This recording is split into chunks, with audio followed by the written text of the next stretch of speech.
Hello, this is Storybooks channel. New videos are posted every day. Subscribe and click the bell. Any other woman would have been hysterical, but Lisa didn't even cry. When the door closed behind Sebastian forever, only all the days after he'd left, she'd been tormented by a strange sense of guilt. According to the law of the genre, she should be feeling something else entirely.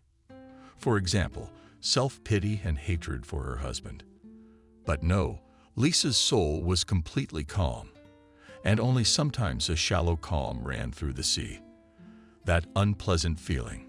She kept thinking about the fact that Sebastian would not have left if she had. And then there was a dead end, because the mind refused to answer the question what I had to do to make him stay. All the last few days, Lisa had been trying to answer that question for herself. She realized that her own life and the fate of her children depended on it. The young woman mentally tried to solve the intricate crossword puzzles, patiently going over in her mind every day, which was remembered by something. The small car her parents had given her for her 30th birthday moved confidently through the streets of the evening crash city. It seemed that she was now driving not a stylish hatchback of obscenely bright red color, but her own life, and everything depended on which way she turned at the nearest intersection. Her hand unconsciously reached for the control panel, and a life-affirming tune blared from the speakers. Lisa began to sing along with the singer in some wild performance. The woman did not have vocal data, but it did not prevent her from singing heartily and even making risky vocalizations. Probably, her miniatures were too loud because passing cars persistently honked. But these signs of attention only added to the excitement. "Guys, I'm fine. I'm fine." From the speakers poured booming sounds, and the accident regretfully said aloud, "Good, but not good enough. I never thought I was capable of doing such a thing. But I'm ready to do it again, and I don't care about public opinion. That's the way I've had to keep it all my life. I've had to look up to the best. I don't want to be second best anymore. I'm gonna prove to him that I'm worth something." This vivid monologue, worthy of the best stage, was addressed to Sebastian. These words must have been on my heart for a long time. But after they were voiced, Lisa felt relieved. Only a sense of her own guilt, pity for the little business trips from behind hid in a far corner of her soul. "It's okay, I'll deal with you. I'm strong." Father from young nails brought up in his daughter the best qualities. He often told his daughter it's only when she's young. Their life seems endless, and by old age, people consider every day they live as happiness. So try to do good and useful deeds. She didn't understand the meaning of those words. "Daddy, why do that? To keep every day in your memory. You'll remember it later in life. This day I helped an old lady, and the next day I saved a bird. Daddy, when you cheat, is it a good deed or a bad deed?" Such questions of his daughter put David in a deadlock, but he never avoided answering. In general, Lisa thought he was very lucky to have his parents. They were the best people on the whole earth, and every day of her distant childhood was filled with their care and warmth. Funnel was the late child in the family. David and Miranda were already at a ripe old age when they decided to join their fates. Both of them had the first unsuccessful experience of family life, so they met for almost 3 years before applying to the registry office. To the appearance of a new addition to the family, the spouses were also preparing very responsibly. The future mother strictly followed all the recommendations of doctors, and the future father attended special courses, although at that time to such events men were very skeptical. At work, some men even frankly laughed at him. "Our future father is well done. Maybe and give birth together with his wife will go. If I have to, I will. And there's nothing wrong with that." At that time, giving birth together was a novelty among us. So not everyone welcomed such an undertaking, and the male half of the population was outraged by this prospect. Sometimes both husbands and fathers gave such a forecast about this imported innovation that it would not take root in our country. They are all going crazy in Europe in pursuit of equality and freedom. We have other traditions, and everything is clearly distributed. Women give birth, and men bring up and earn money. Although one could argue with the last statement, no one dared to deny the inviolability of tradition. Therefore, David's bold decision remained unfulfilled, and the moment of accidental birth father did not see. However, this circumstance did not reduce the joy of the newly minted father on the last cash. And then the salary was given once every few months. The man hired artists from a house of culture and brought them in a broken-down Zhiguli right to the house. The mini-concert under the windows of the medical facility made a strong impression not only on the young mothers, but also on the staff. Some nurses even wept. From excess of feelings, such love is only shown in movies. What a good man. Of course, Lisa understandably does not remember the events of those days, but my mother loved to tell this touching story. And each time there were new details of her first days of life. When they brought you for the first time for feeding, I was even scared. That day 8 boys were born and only 1 girl. All the boys are so big-faced and screaming at the top of their lungs. My little girl looks like a Zamora in front of them. You didn't even scream. You promised like a kitten. Although Miranda spoke fondly of her daughter's shortcomings. In her early days, Lisa was not exactly pleased that her mother compared her to an abandoned kitten. It was only later, when she herself gave birth to her first son, Kevin, it became clear that for the mother the appearance of the child does not matter. But life is a very harsh thing, and it does not spare even small children. If for her parents the girl was a miracle, people around her did not think so the first time she faced injustice in kindergarten. That day is forever. In memory, on the eve of the first holiday of spring, children prepared gifts for their moms. In addition to cute crafts, it was decided to please women with a small concert. Educators put together a program and engaged in the distribution of numbers. Then, for the first time in my conscious life, showed initiative. Let me learn a song or a poem. I'm good at memorizing. One of the teachers looked at the child strangely. It's not enough to memorize well. You have to have a pretty face. How about you? Lisa saw another teacher pushing her colleague hard in the side. What are you talking about in front of the child? Nothing out of the ordinary. I'm just used to telling the truth. Let her get used to it. She'll have to hear many times in the future that she looks like a mouse. So gray and unassuming. Of course, Lisa, her 3.5 years old, did not understand the whole meaning of what the educators said, but her memory was really good. When her mother came to pick her up in the kindergarten, she right in front of the teacher who condemned the appearance. The girl recounted everything from herself. The girl added, I was not even given a poem. All the other children were given to other children. And I speak well and sing loudly. And Kelly has a cough. But she's beautiful. And now she will sing the lead song. Lisa cried with resentment. The teacher was ready to fall through the floor in shame. Miranda tried to speak calmly, though her voice trembled with indignation. What kind of castings are you doing here?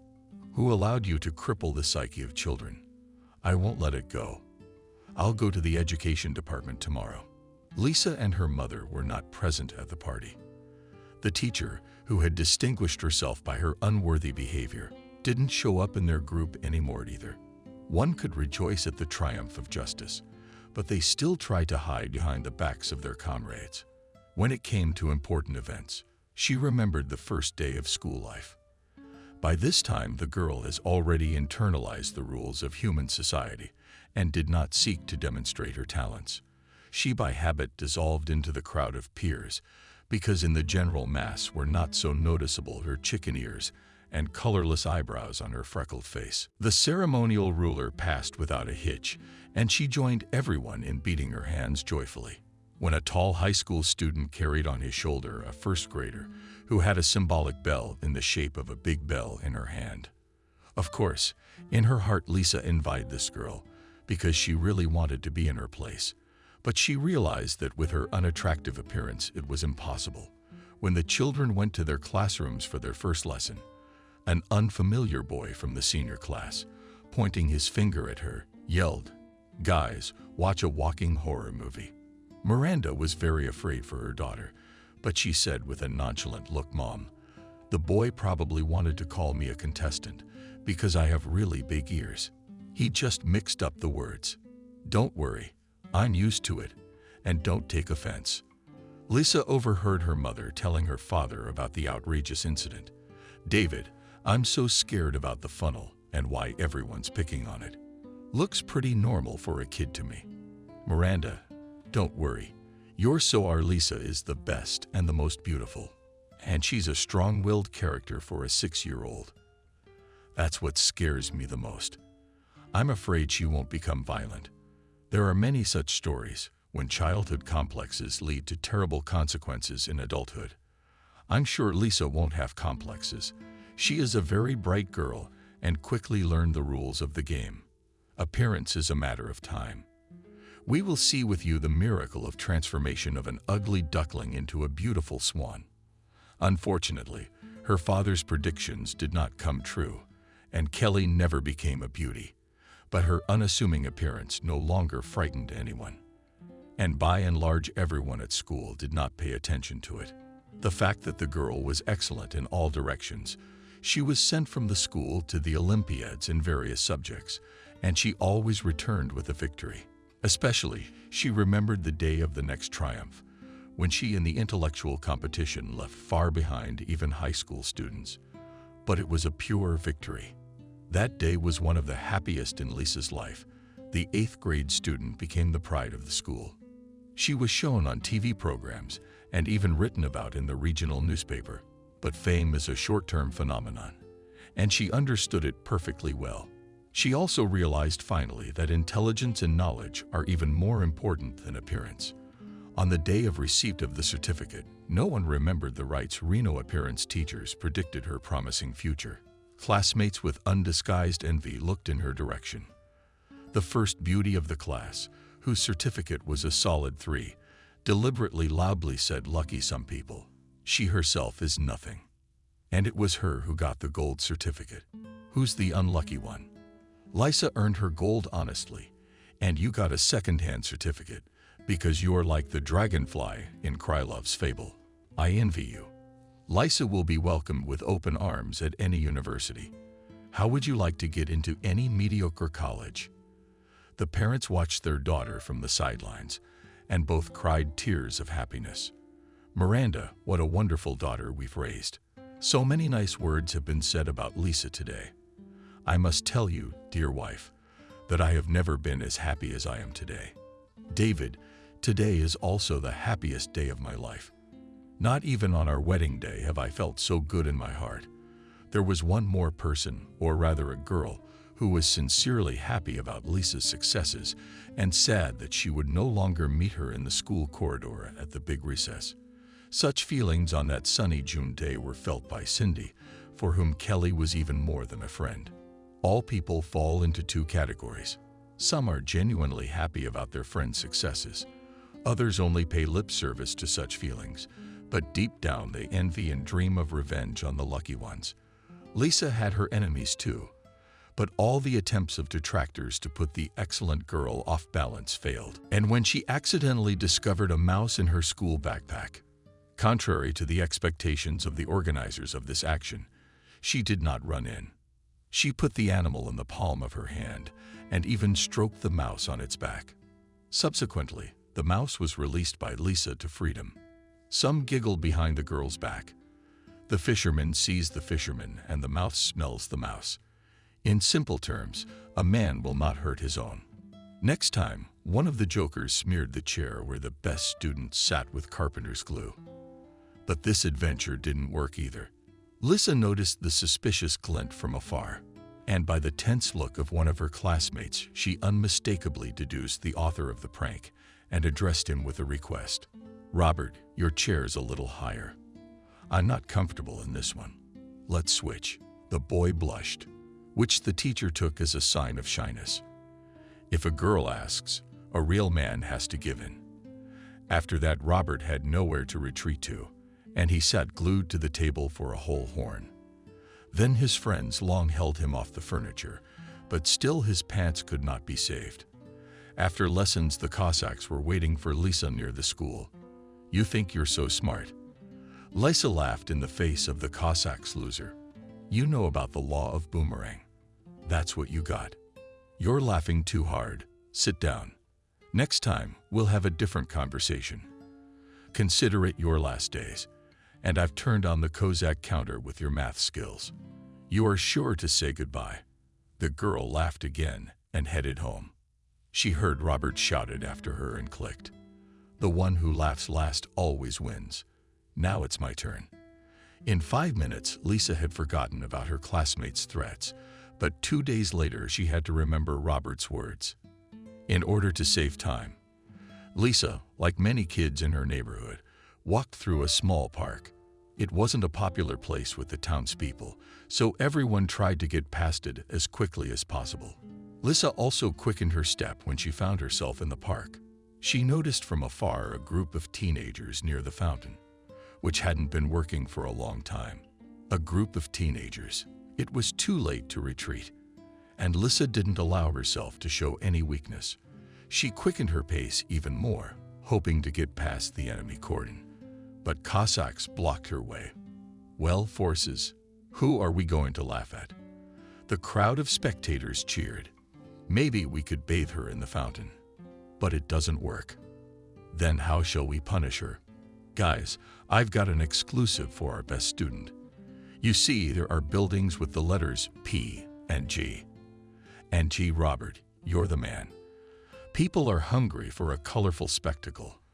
By the time the accident happened, I realized I should have gotten out of here. It was too late.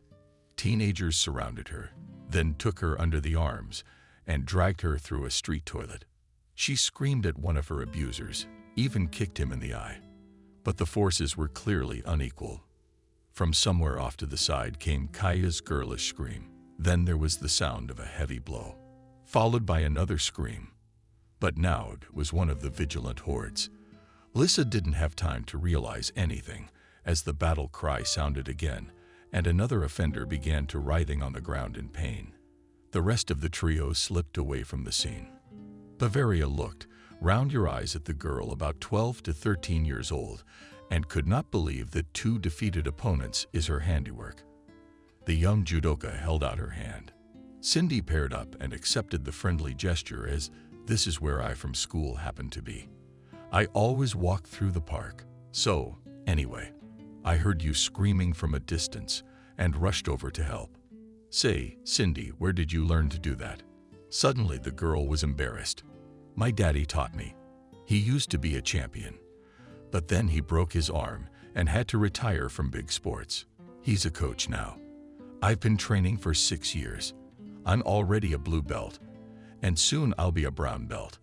Although Lisa didn't understand anything about sports ethics and martial arts, she stretched out meaningfully. Great.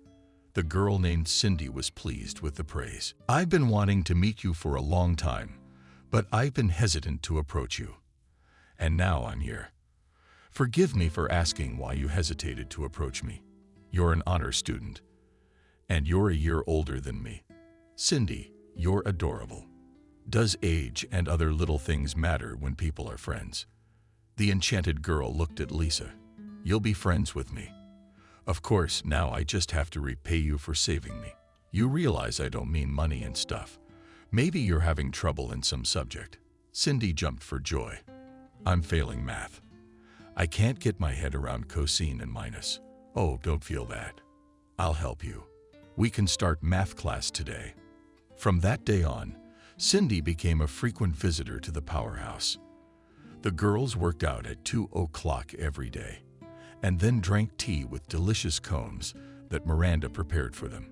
But most of all was happy, David. It's very good that you have a real friend. The girl corrected her father. Dad, you mean friend, not daughter. I said what I meant. You see, those words with the same root have slightly different meanings. You can hang out with a friend, talk to her, share your feelings, but only a friend can protect you. This girl, Cindy, is a true friend. I hope I'm not wrong about her. David made the right prediction about Cindy. The girl who grew up in an athletic family had strong-willed qualities and was always open to contact. She never paid out herself, although she also had something to be proud of. Soon about the girlfriends began to talk about a pair of goose. Yes, Gagarin, though both God has offended in terms of beauty, but the ambition above the roof. The girls did not pay any attention to the words. All the more they did not feel inferior. Thanks to good upbringing and clear understanding of life goals, both schoolgirls had already been formed as individuals. Therefore, they treated such conversations exactly as an adult perceives children's mischief. The only thing they regretted was the upcoming separation. But the girls found a good way to remove this obstacle. Lisa applied to Baumanka to specialize in software engineering and nanotechnology. These were completely new directions, and many guys dreamed of getting a profession of the future. That's why, for the first time in her life, Lisa had to fight for a place with equals, because among the applicants there were almost only medalists. There was a treacherous moment when the girl almost gave up. She called Cindy to get some advice from NATO. "You have no idea how many medalists there are per square meter. I'm even scared," her friend answered her calmly. "It's normal to be scared. It's bad when people panic. You sound like you're on the verge of despair. I just don't understand why you're panicking. I'm scared too, when I go on the tatami and I don't know my opponent. But that's the philosophy behind any fight. Overcome fear and win. In your case, it's much easier, because you have to overcome your own fear." That's it. Lisa successfully passed the additional tests and was admitted to the faculty. The first year in any educational institution is considered the most difficult, so she spent all her time studying. But the workload, as the student of a prestigious university liked to say, did not prevent her from talking to her friend once a week. During hour-long conversations on the phone, the girls told each other about the main events, shared their plans. In one of these sessions, Cindy joyfully told Lisa, "I decided to enter Sekhanov at the Faculty of Sports Psychology. So very soon we will be able to see each other in person." "That's great. But what about big sports? You dreamed of winning championships, right?" "Girl, you're the one who told me I had to be realistic about what I could do. So I did, and I realized that playing for school is one thing, but playing for the country is another responsibility. In short, I'm not up to the highest level, and the term of sports life is too short. So I decided to devote myself to another useful business. After all, to train future champions is also an honorable business." Although in the voice of Cindy slipped sad notes, it was clear that this was the girl's final decision. Lisa decided to cheer her up. "Perhaps it's true. You have to plan your life with an eye to the future. And I'm very happy for you." Cindy got into university on her first try, although the girls' grades weren't very good. But the merits in sports played a decisive role. This period was distinguished by another surprising event that brought the girls together. Between their parents, there was something very similar to friendship. After all, common concerns and experiences unite people, like many girls her age.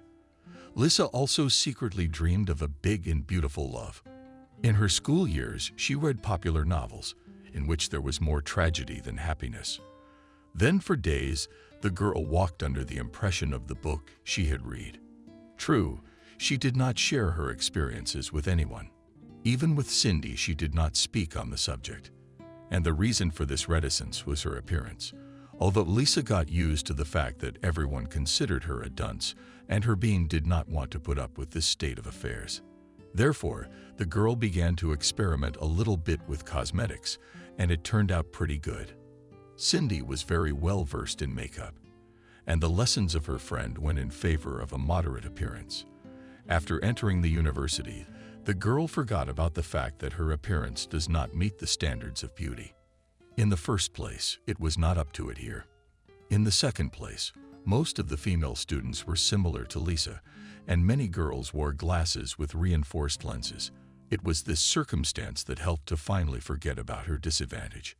During one of the meetings with a friend, Kelly decided to touch on the taboo topic. "Cindy, you probably have a lot of suitors on the course. You're so fashionable, and you dress boldly." The friend looked at Lisa strangely. "Lisa, I'm surprised at your naivety. You're only a year older than me. At our age, a year doesn't matter." "That's true. But I didn't mention age by accident. Haven't you realized that life is basically a struggle for a place in the sun? It's a natural selection process set in motion by nature itself.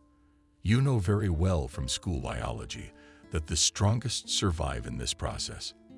Otherwise, they just get crushed. In order to get to the finish line, you can use any means. That is why mimicry is widespread in living nature at all its levels, including human society. Lisa looked at her friend for a long time with wide-open eyes and could not come to herself from surprise. Was she really the stubby girl who was good at wrestling? No. Now she saw before her an educated, self-confident girl who could philosophize freely. "Cindy, I never cease to be amazed at you. Where did you get all this? You wouldn't believe it, but it's your school. I used to catch every word you said on the fly. And you've convinced me day in and day out that knowledge is the basis of everything. And of course, my future profession has a lot to live up to. Yeah, well, I'm in a good place when it comes to dates. Why did you ask me that? I don't know. No reason, I guess. I mean, at our age, you're supposed to have a boyfriend," Cindy remarked to Lisa with winning irritation. "I don't recognize you. Where's your old confidence and optimism? What's age got to do with it?" Lisa tried to control her excitement, but the excess of feelings and did not allow her to control herself. Cindy realized that without a good shake, she wouldn't say anything. She roused herself with a battle cry and playfully put her friend on her shoulder blades. "But honestly, it's funny to watch you stay like a gymnasium girl." She laughed, and the inner stiffness disappeared. "You picked up an unfortunate comparison, modern gymnasium girl, and anyone 100 points ahead will give. I just used to think that relations with the opposite sex are, to put it mildly, a closed topic for me. This is bullshit. You're the one who made the setting in your head. You just have to flip the switch and enjoy life. I knew from a series of unspoken phrases that you had something going on the personal front, and I wasn't wrong." Lisa exhaled with relief. I had hit the bullseye. Yes, I have a young man, but for lack of practical experience, I do not know how to behave with him. Like naturally, you don't have to come up with clever moves. If you really like a person, tell your secret hero. Do you like it? A sort of blissful smile appeared on the girl's face. "Cindy, I don't know exactly, but I think I do. He makes me feel at ease. We can talk about anything. And honestly, I don't want to leave him." That's a very good start. And that's how love most often starts. But you shouldn't lose your head. The warnings of a friend flew by and didn't settle in the mind of a woman in love at the Mariinsky. That she was in love with Sebastian was beyond any doubt. Their first meeting resembled a plot from the novels they had read earlier. The second-year student needed to prepare an essay urgently, so she went to the university library. Sebastian was already hard at work on a similar assignment at a neighboring desk. They had crossed paths in the confusing labyrinths of the university before, but they didn't know each other intimately. This time, when Lisa appeared, Sebastian greeted her with a gesture. She answered the guy with a nod of her head with her neatly styled hair in braids and pigtails. Engrossed in their work, the young people did not notice how it became completely dark outside the windows. The reading room was empty. The librarian asked them several times to leave the room, but they asked for another minute. Realizing that her entreaties had no effect on the fanatical students, the woman turned off the lights. It was unexpected. The young people were confused and tried to find a way out in the darkness. But in an unfamiliar room, obstacles in the form of chairs, tables, and other furniture were at every turn. Sebastian laughed. "And I now feel like a hero of a computer game to go to the next level, which there is a strict aunt waiting behind the door. You and I will have to hit a dozen bumps." Lisa was amused too. Their predicament is not easy. But if you and I don't make it in time, the scoreboard above the door will light up and we'll be stuck here forever.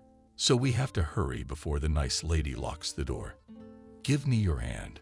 With two of us, it'll be easier to get around all the obstacles, and we'll get an extra shot.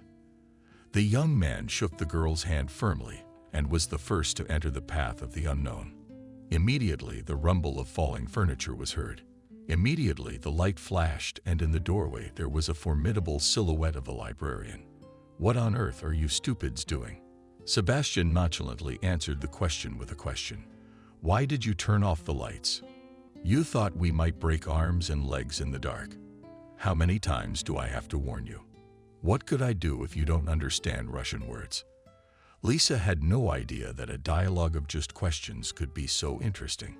In the end, the very unkind aunt promised to complain about them to the dean's office. "Our university is for decent people. Such famous scientists have studied here. And you? We still have a long way to go. Who knows, maybe 10 years from now, you'll remember how you kicked out 2 Nobel laureates from your library. And believe me, you will be very ashamed of your bad deed." Sebastian gave the lady a bow, bewildered at the confusion, and they ran laughingly out into the street. "Now I must see you off. Such a vivid acquaintance requires continuation. You don't mind that?" Excitement filled soul and body, and Lisa in a joking tone replied, "If we all started the game together, then, logically, we should move to all subsequent levels together. You know, that's a very apt comparison. But still, I really want our relationship to grow into something more than a computer game. I mean, we're not painted people. We're real people. I'm not against this development either. But there is one thing." The young man looked at the girl with surprise. "Let me guess. Are you married? No. Then you're an alien, and your space transportation is coming for you right now. Also no. Then I give up. We haven't even met for sure. But now we're gonna make up for it. Besides, I know your name is Lisa. And I'm Sebastian." Lisa laughed heartily at the jokes of the guy, and from this on her face, there was a blush in her eyes, daring and sparkling. The young man openly admired her. "Lisa, if you only knew how beautiful you are. I have never met such a beautiful girl before." It was the first time Lisa had ever heard such words, and she felt dizzy with happiness. After only a few weeks, Kevin and Sebastian felt a strong attachment. The young man, in his usual joking manner, explained this phenomenon as follows: "Lisa, you and I are lucky to have met each other so quickly. Have you heard the beautiful legend about the novelties? Of course I have. And you're saying we're part of the same whole. Do you think otherwise? It's just that we're not scattered around the world like the others, but we're dumped in one place. I guess it was the end of the day, and they had no other option. But that could happen if we don't take the chance the angels gave us. Sebastian, you're always talking in riddles. Isn't it enough that we meet every day?" The girl felt the same loving gaze of the young man again. He gently drew her to him and kissed her. "I don't want to date enough. I want more than that. I want to see you every minute, to feel your breath." Lisa was silent and anxiously awaited the continuation of this love song. But Sebastian concluded his confession succinctly. "Let's get married." "Sebastian. And school? And what will we tell our parents?" "Lisa, listen to me. You and I are adults, and we have to make our own decisions. Is a passport stamp a barrier to getting a diploma? Probably not." "Exactly. And tell me, why should you and I be held to a standard? Don't you want to do something without being prompted to make important decisions yourself?" "Sebastian, I'd like to, but how would we live normally? Trust me, there are no problems that can't be solved. My parents got married when they were students, and then I came along a year later. But that didn't stop them from getting an education and successfully moving up the career ladder. Imagine how surprised everyone will be when they find out that you and I are already a family. Perhaps it was the desire to surprise everyone that drove the young people when they decided to get married in secret without saying a word to anyone. They applied. Spring came and the whole world was born in blooming outfits. The hearts of the two lovers were also filled with spring feeling. Only on the eve of the important event, Lisa told everything to Cindy. Her friend couldn't come to her senses for about 10 minutes. "Lisa, have you gone mad? And how does it manifest itself? Well, for example, tell me, What are you going to go to the registry office in jeans and a t-shirt? And instead of a photo and your head will be adorned with a baseball cap with some stupid English inscription on it. The bride's confidence faded a little, but she didn't give up. You make it sound like I have nothing to wear. I have a decent, classic suit and a good pair of shoes. By the way, I came to you hoping to find support and help. Did you? And I owe you an emergency fix for your shortcomings. Tell me, what sins do you give your parents for? Don't you get it in your formula-filled head? What's the most important event in their lives? The wedding of their only daughter. I don't know how things are in Sebastian's family, of course, but I'm sure his folks would be shocked too. Clara realized that her friend was right. And what would you do if you were me? I'll never be in your shoes, because I'm not that frivolous, but I would advise you to reschedule. No, Cindy, they say it's bad luck. At Cindy's insistence, the newlyweds-to-be urgently called their parents to make sure the wedding ceremony was as good as the others. They had to use a rental service, but the parents of the bride and groom never fully came to their senses. They hardly understood what was going on. Therefore, all questions had to be settled by Cindy. When the perpetrators of the commotion and put their signatures in the registry office, David, not without irony, asked, "And where do our newlyweds plan to spend their honeymoon?" Lisa and Sebastian looked at each other in confusion, but the new husband was more resourceful. "We'll pass our exams and go on a construction crew." John liked his son's idea of family life. "When I was his age, I was just as bold and brash." By the way, not a bad option for newlyweds. It's all about romance, living in tents, mosquitoes, shared meals, and a lot of very hard work. The man turned to the bride's parents. "I'm the one who's teasing their offspring about me. I got married when I was a student." Christina, Sebastian's mom, contributed to the discussion of an important issue. "John, that was a very different time. And now, look at all the ugly things going on around here. Sometimes you don't want to look." Miranda was agreeing out of a sense of female solidarity, and only David remained silent. The newlyweds sat quietly, silent. The important event was celebrated in a small restaurant where there was no one else but the wedding party. Sebastian's mother continued to express her dissatisfaction with modern life, but she was clearly bringing the conversation to something more important. Finally, she easily pushed her husband away. "John, what are you all agonizing under your breath? You're not going to let our children wander around in tents, being eaten by merciless mosquitoes." John glanced in the direction of the newlyweds. "Christina, a construction crew is great. It's a great option for extreme athletes. If they're so independent, let them deal with their problems from now on and take responsibility for their rash actions." "But John is our only son," David calmly said. "Friends, let's raise our glasses to the young ones, even though they have put Piggy in our hands. Let's forgive them that little thing." Advice and love. Cindy cheerfully shouted bittersweet. After the toasts in honor of the newlyweds, Kevin's father took the floor again. "My wife and I have decided to take care of their lodgings. I've already booked a hotel room for 2 nights. Now we just need to find a cheap place to stay. They can't go to a hostel." John shook his head and repeated for the 3rd time in one evening that his son went to him. "It's not for nothing they say jeans don't set a finger, for I am a son. Thank you, brother-in-law. I fully support you. Frankly, I really do not want to send their construction team somewhere closer to the swamps, but by the example of matchmaker forced to show mercy, we'll organize a trip for 2 to somewhere tropical." For the first time all evening, the newlyweds have raised their voices. "Yay, we're going on a real wedding trip, although not without adventure." Their married life began romantically, but the sweet period ended quickly and flowed these then later. Gray everyday life. The pitfalls of family life began to appear at once, although the parents always kept their shoulders in readiness to set them up in time. The young couple had a hard time. After all, lectures, credits, and sessions were not combined with a normal family life. And then there was pregnancy. Baranki forced to adjust plans for the near future. The future mother's well-being caused alarm, and Sebastian decisively stated we must take an academic. But the parents of the young couple were categorically against such a decision. Christina especially insisted on continuing her studies. In no case should we take a break in their studies. Then it will be even more difficult. Miranda supported Sebastian's mom. I'm going to take a well-deserved vacation in a few months. Of course, I still wanted to work, but for the sake of the children I will go as I should. I'll help them.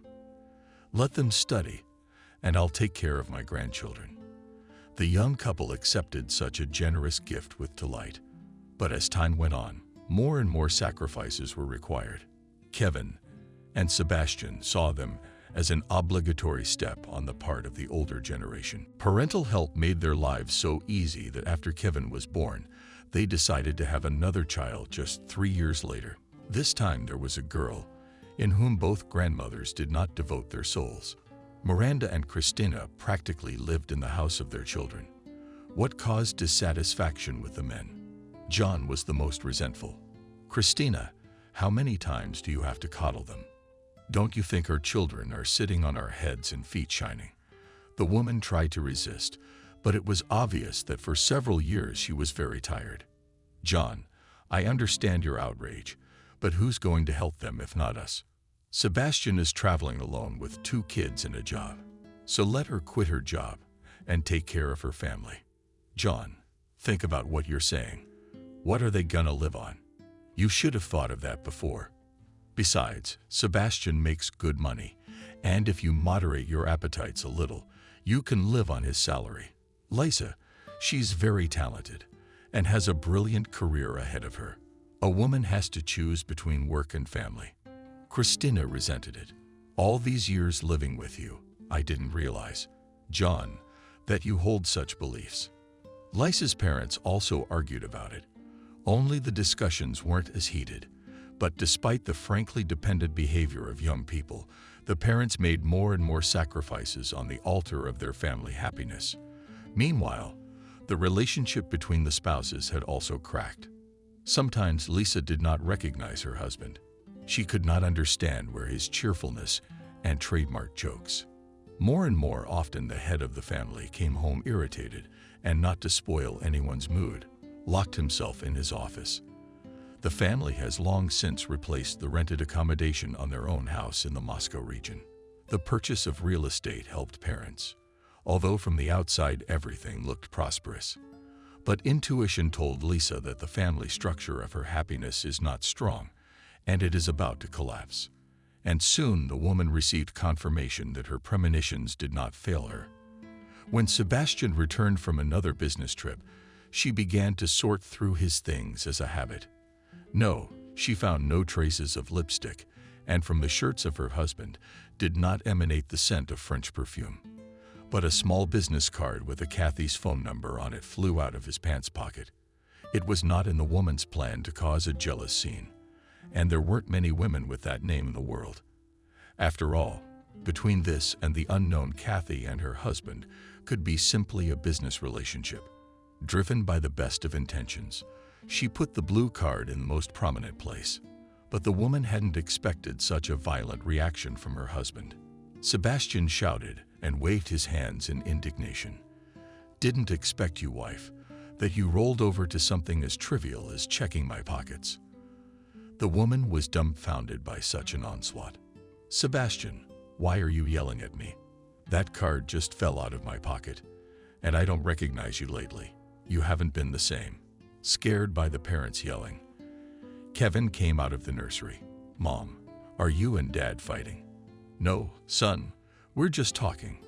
The girl said you were fighting, so I thought I'd take a look." "It's okay. Go to your room." The man calmed down a little, but he decided to set the record straight.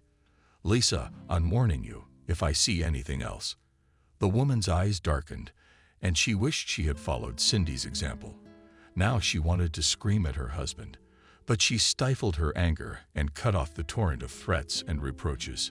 "Don't you ever speak like that again. This is a warning." It worked on Sebastian. But from that day on, the relationship between the couple deteriorated completely. So Lisa decided not to tell Sebastian that she was pregnant again. Women did not lose hope that they're in a cozy home again shines star happiness. Not for nothing in the people say that trouble never walks alone. Tense relations in the family and unresolved issues with the third pregnancy supplemented another unpleasant event. No sooner had the New Year holidays died down than Sebastian's father called. "Son, urgently come with Mom. She is in intensive care." John did not explain over the phone what had happened, but from his tone Sebastian realized that the situation was serious. He threw to his wife, "I'll take the car." "Sebastian, but it's dangerous. The roads are icy. It's better to take the train." The man looked at his wife as if he wanted to live her with his eyes. "Don't you realize my mom's in intensive care? She's not well at all. Please don't yell at me. I'm worried about you. I'm sick and tired of your unrelenting concern." In the morning, the accident found out that Sebastian didn't make it. His mother-in-law died of a massive stroke without regaining consciousness. The husband took this loss very hard. He completely withdrew into his grief and stopped even communicating with his children. But Lisa had to urgently solve the issue of her pregnancy. It was impossible to postpone it. When her husband returned late at night, he found Lisa in the living room. He grumbled unhappily, "What are you doing up so late?" "Sebastian, we need to talk." "Not this. Can't you see I'm falling asleep? I'm not celebrating either. I have a life, and I've got kids on my hands. You don't take an interest in their affairs, and they resent you, especially Kevin." The man sank down tiredly on the couch next to his wife. For a second, it seemed to Lisa that everything was back to normal. Sebastian drew his wife to him. "I'm sorry. I've been hurting you a lot lately. But it's the cost of our existence. My mom's death has taken a toll on me." "Sebastian, I understand. I'm not myself sometimes, but we can't do this alone. That's for sure.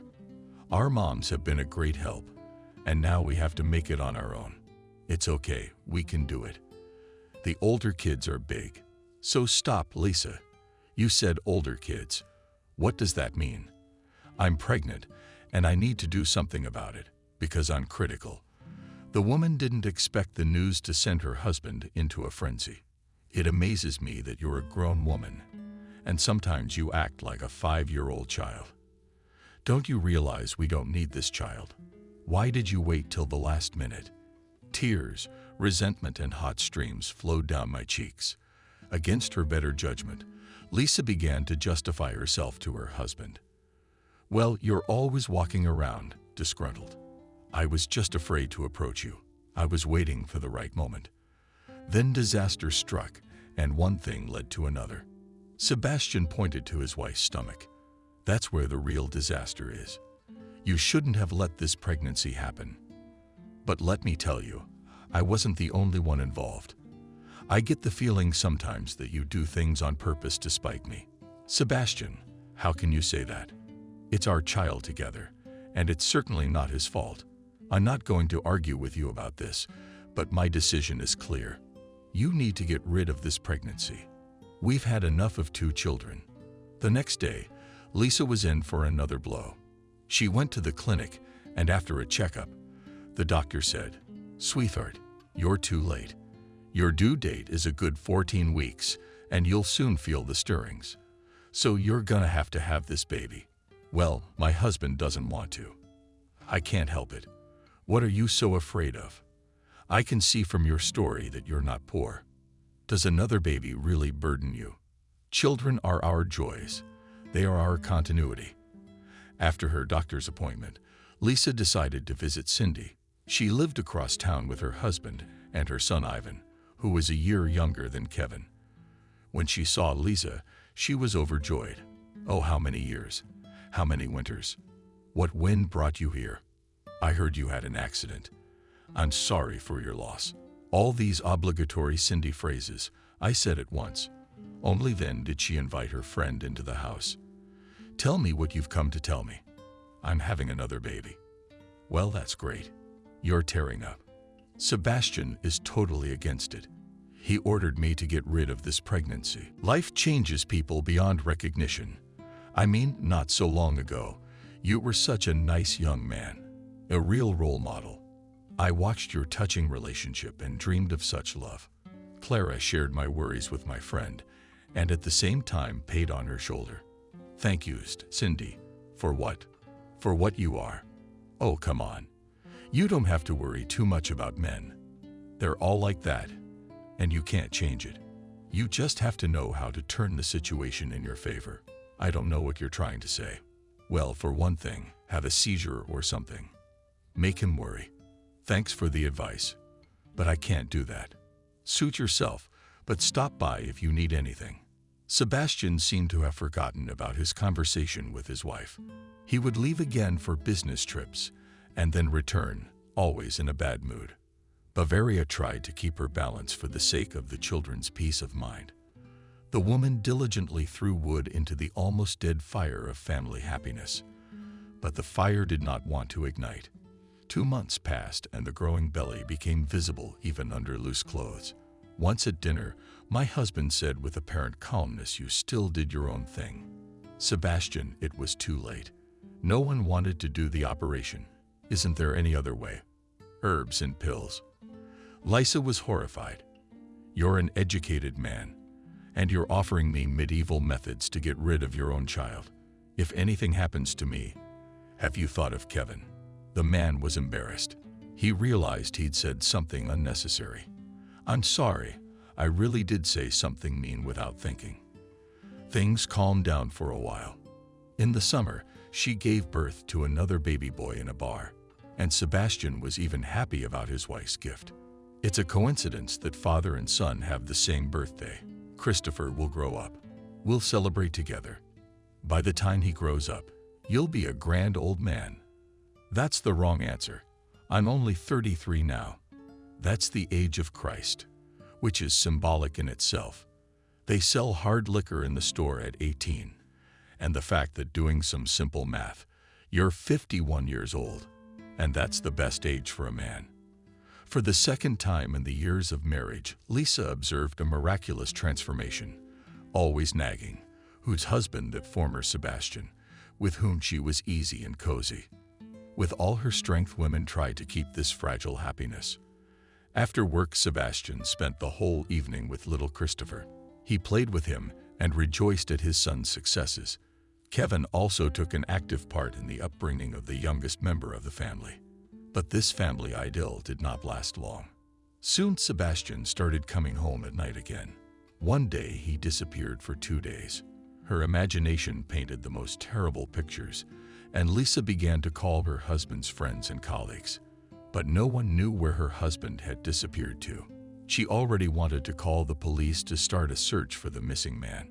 How did Sebastian show up on his own? He brushed off the questions of his children, who were also worried about their father, with irritation. And he lashed out at his wife. You're making a big fuss and scaring the kids. I'm scaring the kids. You disappeared from the house without a word to me. You could have called me. Or don't you care about anyone? Lisa, you're just annoying me with your habit of making things worse. Another woman would have realized the cause of our problems a long time ago. You're in naive ignorance, or pretending not to understand because it's more convenient. I'm sorry, what am I supposed to understand? Well, I'll tell you, but no offense. I'm sick of this gray existence. Look at yourself in the mirror. Haven't you ever been told you look like a gray mouse? You're not even trying to change. I'm sick of mediocrity. I want bright colors and bright feelings. She looked at Sebastian and couldn't believe it was him, her beloved husband, saying such hurtful words. Sebastian, come to your senses. What are you talking about? I've already come to my senses, and that's why I'm leaving. The man took out a travel bag and began to throw his things into it. Lisa couldn't move. She could not believe that this was happening to her. Sebastian, what about the kids? Don't worry about the kids. I'm taking care of them. And by the way, I'm being very noble because I'm leaving the house to you. Where are you going? I mean, where are you going to live? That's none of your business. I've met a woman who makes my heart beat. With a confident gait, Sebastian headed for the door, but when he remembered something, he turned around to get the rest of his things. "I'll come back tomorrow. And don't try to look for me. We're breaking up for good. It's best for everyone." The door slammed. A minute later, there was a mighty roar of the engine, and the black SUV disappeared into the darkness of the winter night. "Mommy, Daddy left us." The daughter looked at her mother, fear in her eyes. "How are we going to live without Daddy now?" Kevin took his sister's hand. "We'll be fine. There are still real men in the house. Mom, if he comes, I won't let him in." Lisa, still hoping for the best, tried to soften the drama of the situation. "Son, you can't talk about Dad like that. He's not a father. He's a traitor." It was only a few days later that Lisa fully realized the extent of her personal catastrophe. Everything was falling out of her hands, and the children demanded a mother's care and attention. 1.5-year-old Christopher was particularly vulnerable. So Lisa was left with nothing else to do. "How do I call Cindy?" She rushed over. "You meet the rescue team. We'll stay with you for a couple days until things settle down." "Have you called your parents?" "No, it's not right to bother the old folks. Then, when things calm down, we can tell them everything. Who knows, maybe your Sebastian is the right guy." "Okay, I won't talk in front of the kids, but as a rule, most unfaithful husbands. Then beaten, humiliated, they go back to their nest." "Sebastian's not coming back." "You're almost 100% sure. So there's still a little hope for the return of the prodigal parrot." "I'm sorry. I didn't think it through." "Well, we'll see. Our head of household is at a training camp. So we're gonna be loud and happy. We're gonna stay with you guys. We'll save on utilities." Cindy winked at her friend, and she smiled at Cindy. "I'm amazed at your ability to see the bright side of every situation. Because I'm an optimist, and you need to do something about it. Otherwise, you're a mess." From that day on, Cindy took full responsibility for her friend's house and its tenants. She advised Lisa to take a vacation to get used to her new surroundings. Cindy actively set about transforming her friend's life. "Lisa, you need to completely change all your settings. I know it's hard, but you have to try." Lisa tried to resist the over-exuberant activities of her savior Nice. "Listen, Cindy, I'm about to turn 33, and I don't think it's possible. What you're suggesting. I agree that you have to do something about your appearance. You can buy fancy clothes, but how do you change yourself on the inside? If you want it bad enough, you can do anything. Motivated people who can do things that you can't believe. Of course, it's hard to do it alone, but I know someone who can help you." Lisa's alert. "I didn't think you'd send me to a therapist." "What's wrong with that? People sometimes don't realize the seriousness of their problems.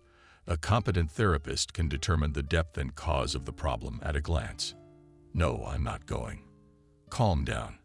I have a friend of mine. We studied together. He specializes in women's problems. But if you don't want to go, then I'll leave you alone. But I'd like you to do it. Trust me, you'll thank me later. And I have to think about it. So you can ride your mind-blowing car and think, and we'll cook dinner for the starving elves." Kathy enthusiastically bounced Cindy and me around, having so much fun. "What are elves?" "They are very small people, but they can do all sorts of wonderful things. They can even turn people into bugs. Well, they can only do that to a bad person." And with Aunt Betty, the women looked at each other. "Who's that?" Kathy looked at her mother and her friend as if they were bugs. "Like you don't know. Aunt Betty is Daddy's girlfriend. I saw her when Daddy and I went to the store to get food for Christopher. She had black hair, but I didn't like her." Cindy was interested in Kathy's story. "Why is she mean?" "No, she's faking it, telling me how cute she is, but her eyes are evil. My mom is 1,000 times prettier." Lisa's daughter's compliment made Lisa's heart feel better. "Okay, Cindy, I don't want to hear any more about doctor's aunts. I'm going to take your advice and go for a little breeze." Over 2 o'clock, Lisa circled the town.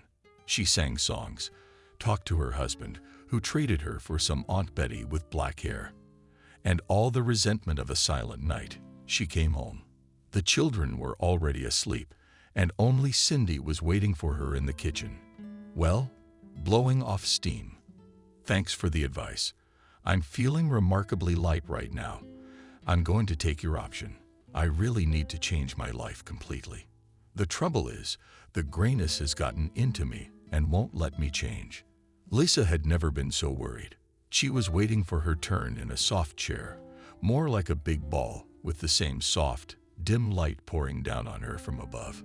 The atmosphere was very comfortable and the tension disappeared, but the door opened. A tall man in an expensive suit, the color of wet asphalt, invited her in. "Come in, please. Your friend and I are longtime buddies, and Cindy filled me in a bit on your history." Lisa nodded and felt a treacherous shiver run through her body. The man sat down across from her so that his brown eyes took in the full spectrum of the view. "Don't be afraid. I'm not a real doctor." "Who is?" "Simply put, I'm a problem specialist. I know where they hide and how to deal with them. That's all." "Isn't that enough?" "See, you've even stopped shaking. That's a good thing, so we can communicate more easily. Lisa, I should introduce myself, Charles. Nice to meet you." "Nice to meet you. I love the company of women in general. But it's not because I'm a sucker or a slacker. It's just that there really is a mystery in every woman. Sometimes she's the cause of serious problems, and you know how to solve them. Do you always succeed?" "I'm not gonna lie to you. Not always, but a lot depends on trust. If a client trusts me as a specialist, a positive result is usually guaranteed. And how long will the treatment last? And how much will it cost me?" "Lisa, this is not a treatment in the direct sense of the term. I have been dealing with the problems of modern women for a long time, and I have my own system of solutions. No medications, all surgeries and other types of influence will not threaten you either." "Then what is the point? You and I will try to find the key to your personal mystery, which is hiding inside." Although she didn't fully understand what Charles was saying, she was intrigued by his proposal. "I agree, and I'll do whatever you say." "That's fine. Then from tomorrow, you start keeping a diary. Buy a general school notebook in the Department of Goods and write in it all your thoughts, fears, worries. Be sure to record events in the house family and at work. In other words, write down in a notebook everything that comes to mind. And what will come out of it, we will see together later. But I'm sure it will be entertaining. Did you like to write essays in high school?" "Yes. I wrote for half the class. I couldn't say no, even though I knew it was wrong." "And you blame yourself for that?" "Yes, a little bit. My husband left me with 3 kids and I can't shake the guilt. I'll definitely help you. But first you have to get creative." Lisa bought a notebook and a whole pack of pens. She thought Charles was very strange, but she decided to try his method on herself. At home, she opened the notebook and froze. Her mind was completely blank. She took them away. "So Lisa, what's next?" And then it occurred to her that the first entry should be a description of this very fear, the fear of the white sheet. When Lisa looked up, she realized that it had been 2 hours, no less. Lisa looked in amazement at the notebook, in which at least 20 pages had been written down. "What a mother you gave me." She quickly turned off the light and went to bed. Memoirs are memoirs about sleep and work. In the morning, Lisa almost overslept. But she had no panic. She ran merrily around the house, pushing the children up the stairs. Cindy appeared. She watched her friend in amazement. "Var, what's the matter with you? What are you carrying yourself like a propeller?" "Oh, Cindy, good morning. Come have breakfast with us." Cindy kept watching Lisa, while Lisa was simultaneously dyeing her eyelashes and telling Kevin what to buy after school. When Lisa arrived at work, she realized that she was missing her notebook. It turns out there is so much going on around her, and she hadn't seen it before. Now the woman in her head instantly compiled her attitude to what was happening, and very much did not want to forget it all. Take, for example, their janitor. He smiled every morning, but invariably without opening his mouth. She used to think it was just a peculiarity of the man. And then it turned out that the janitor just had a constant breathalyzer. Lisa had disliked him. But someone on the staff said that that transition hurt the whole family, so it's easier for him to live like that. The week flew by. Cindy looked with interest at how her friend in the evenings diligently writes something in a notebook. One day she couldn't take it anymore. "Look, you look like a schoolgirl. All that's left is your tongue." Lisa laughed. "You know, I was so fascinated by what Charles suggested that I think I might write a book." Cindy sat down across from her. "So what's the deal? Go ahead and write it." "Oh, come on. What book?" Cindy calmly poured herself some water from a glass. "I can't see why not. But Cindy, I'm not a writer." No answer accepted. No one is born one. A writer is immediately given. Oh, come on. Who cares about the experiences of a gray mouse? Cindy grinned. "I've never understood why you don't like yourself." "Do I? Why don't I love myself?" But her friend didn't let her finish. "But look, you know perfectly well that you have the most ordinary appearance. But you're smart and could not fail to realize that nowadays you can make anything out of such appearance. It's only worth spending a little money on a makeup stylist. Next, everyone always predicted you a stunning career, but you had Sebastian at the top of your list. I can't understand why. And now you didn't even think about what I said. You just said you couldn't do it. And why didn't you answer my question?" Lisa was, frankly, confused. She hadn't expected her friend to say that. "Cindy. Why Cindy? Who would tell you all this if not me?" Lisa stared confusedly in front of her. It seemed the shakeups in her life were just beginning. She wrote even longer today, writing about herself, about Cindy, about their meeting, about the fear that was in her as she was dragged to the street bathroom, fell asleep with notebook in hand. The next day, she had to visit Charles. She waited again in a kind of frantic excitement, and when he sat down in front of her, she immediately calmed down. "But what? How are we doing?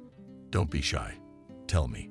Even if you've only written 4 pages, that's already progress." Lisa suddenly laughed. "You know, Charles, until I started writing all this down, I was sure I was living a boring, gray life. Now my confidence is shaken." A man suddenly said, "Lisa, has anyone ever told you? What a charming smile you have." "No, I don't know. I don't remember." She was embarrassed for some reason and put the notebook in front of him. He took it in his hands, looked at her in surprise. "Oh, you're good. What's up? Let's deal with what hasn't stopped gnawing at you." Lisa shook her head. "You know, I'd like you to read this without me. And then maybe we can talk about it." "Well, that's fine. You don't think you're done yet. Do you have more to write?" She nodded her head. "I never realized that there are so many different big and small events around you if you don't just list what happened in a day. And if you reflect on it, you sometimes come to the most unexpected conclusions. That's good. Tell me, has your attitude toward any of these events changed since you wrote about them?" Lisa nodded. "I saw a lot of things from the outside. You know, it even seemed to me that I could change some things, help some things. So what is it? Don't be afraid to offer your help. Don't be afraid to do things you haven't done before. You're about to change, aren't you?" They talked for about an hour. Charles didn't seem to say anything, but she felt really energized. Lisa ran into the store and wanted to buy a notebook, but after some thought, she decided to get 3. If she barely had enough for a whole notebook for a week, how much more would she need? No one knows. She walked out and wanted to go to her car, but the sign for the Lily Beauty Salon caught her eye. She had always loved lilies. Lisa hesitated. She always went to the same hairdresser, the same manicurist. Then she walked resolutely to the car, put the notebooks on the seat, and closed the car. "Hello. Come in, please."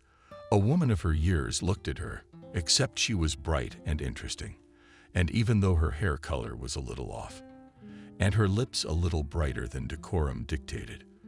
But the woman was a real eye-catcher. After Lisa sat down in the chair, the woman asked, What are we gonna do? No. You know, Lisa turned to her. I'd like to change things. I've had enough of this. Oh, that's very interesting. She turned Lisa to the mirror and stared at her reflection thoughtfully as she continued talking. I studied and then worked in the Capitol. I studied not just to be a hairdresser, but a master of images. Then I fell in love and got married. I moved here, but apart from the details, no one here wants to do anything chemical. No, don't think I regret anything. I love my husband very much, but sometimes you just want something like this. Wedding images are the only thing that takes a little professional pressure off. That's it. I know what I have to do. My name is Adriana, by the way. 200 hours later, Adriana turned Lisa over to the mirror. I didn't jump right in. That's enough for your first makeover. Something tells me you won't stop there. Lisa opened her eyes and almost cried out. It was her, and it wasn't her. Her hair had turned a very dark chocolate color. But when I move it, there are strands of light color peeking through here and there, a couple shades lighter. It makes it look like a really thick head of hair. Adriana had them done, and now they were shoulder length and very successfully covered the ears. The eyebrows were terminated as if they were the natural shade of your lashes, as if you had thickened them. I didn't put makeup on you. In the first place, it would be more of a shock to you. And secondly, I think you look great. Lisa finally got some air. And this won't wash off. Adriana laughed. Well, of course not. But I would advise you to come back at least once a month to renew the light. Lisa stepped out of the salon and saw Charles emerge from the building across the street. She smiled, waved at him, and got into her car. Lisa herself did not know why her soul sang like that. Lisa entered the house. Apparently Cindy, along with the children, had plotted to blow it past. Kevin whizzed by. Somewhere in the other room, Lena was squealing and Cindy was laughing. Then Kevin came back. Hi, Mom. He stood there staring at her, stunned. He was called out of the room several times. He didn't answer. Then Kathy's head appeared in the doorway. Hi, Kathy. She didn't finish. She looked at her mother as if she was seeing her for the first time. Cindy, having waited for no one, also appeared in the hallway, followed by the youngest members of the two families. Cindy exhaled noisily. Wow. Lisa was getting a little uncomfortable with the feeding. Is anyone going to feed me? Everyone made a lot of noise. Kevin and Cindy rushed into the kitchen, and Kathy came over to her. Mommy, you look beautiful. Thank you, my sunshine. Dinner was a lively affair. It was probably the very first night that no one remembered Sebastian once. As soon as Lisa entered the office, there was complete silence. Good morning. Cindy had, of course, warned her that there would be a reaction, but Lisa had never imagined it would be this strong. Until lunchtime, her coworkers only squinted at her and occasionally asked her something work-related, and just before lunch, their famous heartthrob, Robert, approached her. Lisa's, I was wondering if we could have lunch together. She looked up at him in surprise. Robert had never liked her, despite the fact that the entire female population, the offices, those under 30, just slept and saw themselves next to Robert.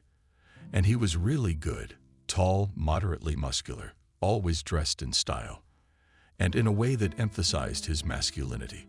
And he was also pompous and shallow at work. He did his job and didn't care about anything else. But that's Lisa's opinion. Thank you, Robert. I'm fine. I'm having lunch alone. She smiled charmingly at him and inwardly froze with horror. How could she do such a thing? Such a handsome man. Just for paying attention to her, and therefore giving her confidence, she must not only dine with him, but also pay for those lunches. Robert stared at her in amazement. The coworkers chuckled quietly. It was especially funny to those whom Robert had already dumped. He walked over to his desk and sat down. It was obvious that the young man was at a loss and just didn't know what to do next. Lisa had already gotten up to go to lunch when the secretary entered the office. Lisa, you are in charge. Lisa was scared out of habit and almost sat down. But then she thought, why should she be afraid? Her work is in order. No one's private life should be anyone's business. Rick called. Sit down, Lisa. I didn't. He asked me to come in. Lisa sat down, not understanding what the man in charge wanted from her. Lisa, I've been keeping an eye on my employees. And you know, you've always made me happy. And when have you ever not been broken by family problems? I'm sorry, but I'm aware of that. So it hasn't affected your work in any way. I realized you were exactly the person I needed. She asked. I'm sorry, but I'm a little confused. Needed for what? My deputy took a well-deserved vacation. I can't do it alone, of course. No one wants to live on the job, and you have all the prerequisites to take this position. Lisa was a little taken aback. Just like that, to be deputy director. At least she had the education to do it. But for some reason, she hadn't even thought that she could really make a career out of it before. Now it's right in front of her. Grab it and enjoy it. She refused. Rick, I really appreciate the offer, and I know I can do it. But in case you haven't forgotten, I have 3 children. To give you an answer so I don't let you down in the future, I need to talk to my parents. You realize if they can't take on at least a junior, I can't take you up on your offer. That's what I like about you. You're sensible and sober, and that's worth a lot. And I'm letting you go home tonight. Work out your problems. Talk to your parents. I'll see you tomorrow with an answer. Lisa caught Cindy packing. Where are you going? Var, I'm sorry. My husband's coming back. I'll visit you often, but you know he won't understand my absence. What's wrong with you? You're all disheveled. Yeah, I came in early. Lisa told me about the boss's offer. Cindy reached out. What can I say? Girl, I believe in you. I'm sure everything's gonna be okay now. The only thing left to do is to believe in yourself. Lisa looked up at her friend. I do. I almost do. They hugged goodbye. The most important thing is that you go like this. Don't give yourself time to beat yourself up and dig into yourself, Lisa laughed. So how are you doing with your friend Charles? Cindy gave her a sly look.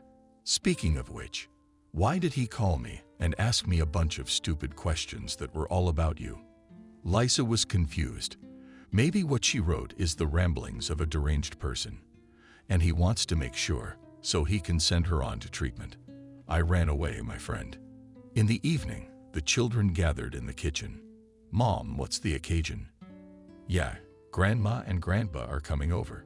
Kevin looked at Kathy, then at Mom. But they don't know about Dad. They'll find out.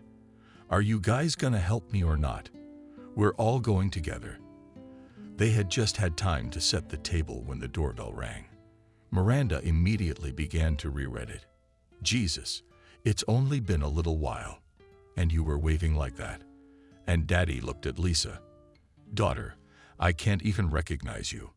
What's the matter with you? A new life. He chuckled and walked into the room.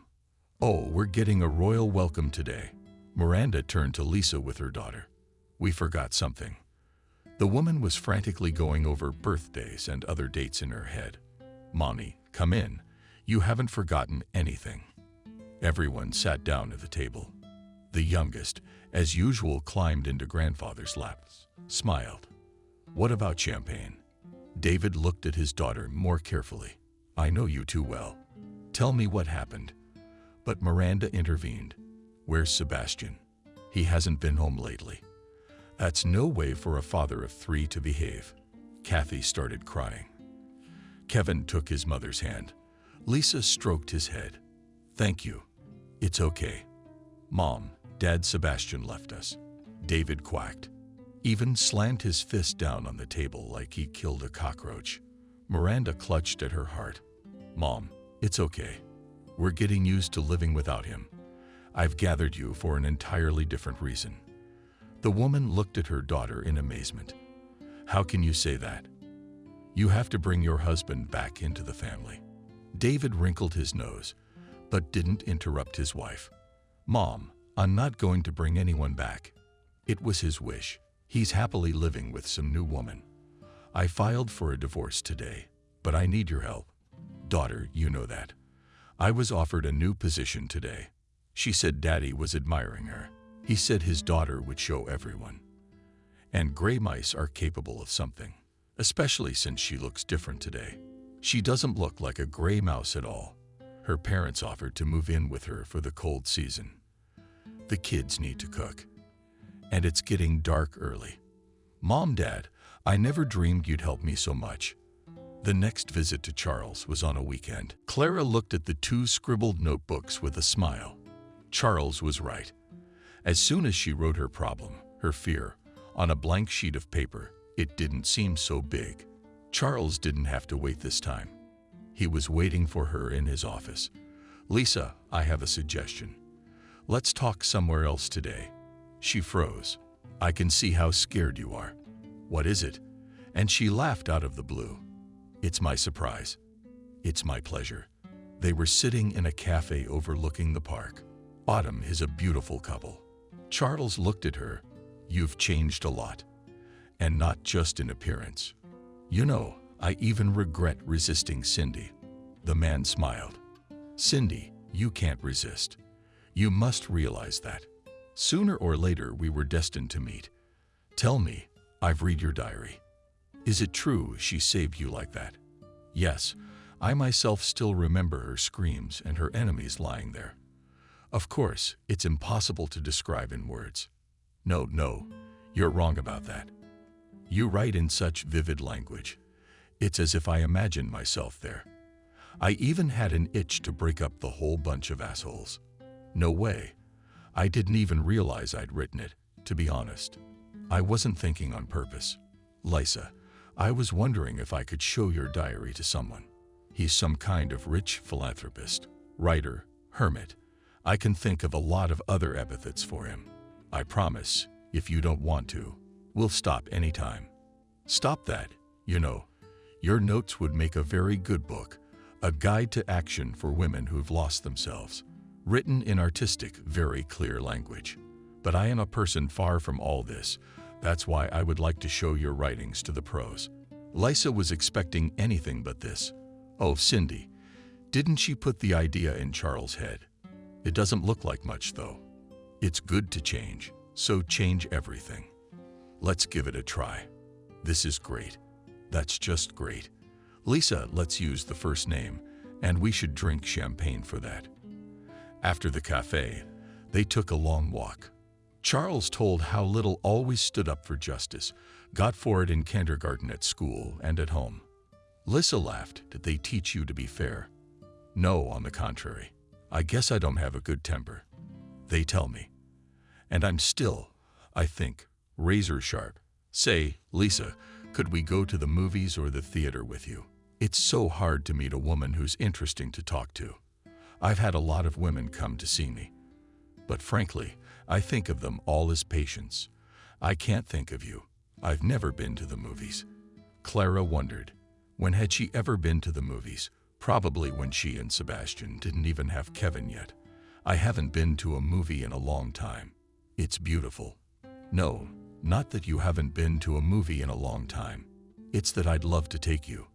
One evening, Miranda asked Lisa if Sebastian had called. Lisa turned to her in surprise. No, why would he call? Well, anyway, I met him by chance yesterday at the mall.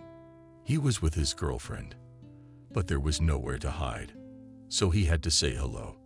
So it's his what? No, you know, I felt sorry for him. No, I don't mean that. I don't mean that.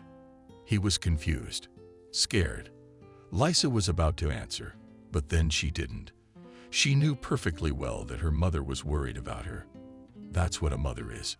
Charles had disappeared. I don't know where. After that trip to the movies, he brought her home and kissed her. She responded with such fervor that there was no way they could break up.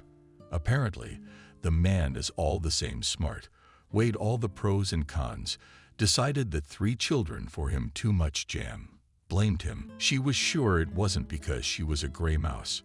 The doorbell rang. The mother looked up. Who is it so late? Lisa went to open it. But as soon as she opened the door, she was surrounded. So she was frightened. Lisa, he takes. He takes over everything and the proofreading and the publishing. He's sure it's going to be a real bestseller. Charles, put me down immediately. Charles set it down on the floor and looked at the household who were speaking of the commotion with embarrassment. David looked at Charles. I understand we need to set the table for tea. The young man will tell us who he is and why he is carrying our daughter around like that. An hour later, the father paced nervously around the room. I knew my daughter was being watched by everyone. But Lisa, we are all with you. Keep that in mind. She was confused. Actually, her profession doesn't tolerate any philosophizing. Everything has to be precisely calculated and measured. And here it was. On the eve of the presentation, she was worried. As she never worried, never thought of anything better. How to take a pen, a clean notebook, and write a diary of a single woman. Part 2. Really, it didn't work to start writing. The doorbell rang. Sebastian stood on the doorstep. How many times had she imagined this meeting, but she was still confused. Can I come out? Come in, of course. But the children aren't here yet. I wanted to talk to you. To me. But I thought we worked things out. I gave up child support. I gave up the house. What other questions? He looked at her in surprise. Have you changed? The teachers were good. Would you like some tea? Yes, if I may. He came to the kitchen. You changed the furniture in the bar. For some reason, it was nice to see his changed face. Yeah, it wasn't fancy. It's old. It's expensive. Well, I make a good living. He scrutinized his ex-wife. Something about her that made it hard for him to talk. And then he realized there was no sadness in her eyes, and she looked better than when they lived together. Lisa, I don't know how to start this conversation. I just came to ask you out. What about your Betty? Sort of. Sebastian wrinkled his nose. Betty wasn't quite what she was at first. So you decided to go back to where you were safe and happy. Don't twist Lisa's arm. No way. And yet I can't. I don't have any time. I have a presentation tomorrow. He didn't let her finish. He got excited. So am I. I mean, we'll be there. Don't you think that's a sign? Why are you going? I mean, you've never been a big fan of this kind of thing. But Betty, she loves being the center of attention. Sebastian's totally embarrassed. Sebastian, go home. The kids will be here soon. I don't want them to be upset. He obediently got up. Well, I'll see you tomorrow. She shrugged uncertainly. Lisa, in a silver slinky dress with her hair in large curls, sat in front of the mirror. Adriana was putting on the finishing touches, makeup. Every time I start doing you, I get tons of new ideas. It's a shame you can't do it all in one look. Lisa laughed. What kind of person would I make? Adriana looked at her carefully. Tell me, what's eating you? My ex-husband came by. He wants to come back, but he's going to tonight's event with his own. He knows you wrote Lisa's notes. No, you don't. Then be happy. Let him fully realize who he's lost. Lisa looked at Adriana. Are you conniving? Adriana grinned. No, fair. Cindy came in. It's all ready for you later. The crowd must be overwhelming. Lisa looked out and recoiled. And I'm not going in there. Yes, you are. I'm all thirsty for your autograph. Do you even know that the book sold out in 2 days? Cindy and Adriana literally shoved her into Charles' arms. Excuse me. They walked out into the hall to the guests, who were already enjoying appetizers and drinks to loud applause. Just a second. Clamoring. But then she throws her head back. She's a winner. And that says it all. Sebastian, why are you standing there like a statue? Let's get closer.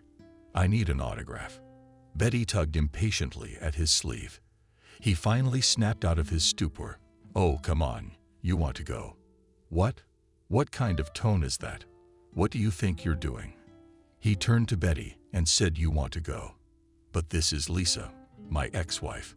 Betty was like walking into ice water. Somebody's been eaten hogwash. You said yourself she works in computer technology. She does. This must have been a recreational activity. And you didn't know. No, Betty didn't know. To bickering.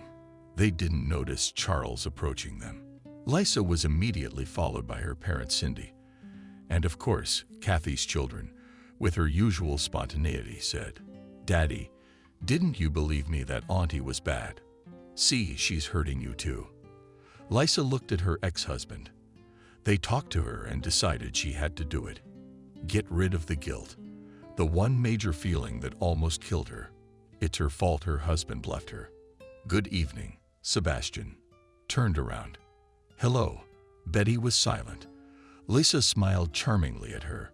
"You wanted an autograph. Let me sign it." She held out her hand for the book Betty was holding. The latter handed it back to her machine, then tossed it away to be avoided. Sebastian looked at Lisa gloomily. "What has become of you? Were you not so angry, so cruel?" That's Sebastian.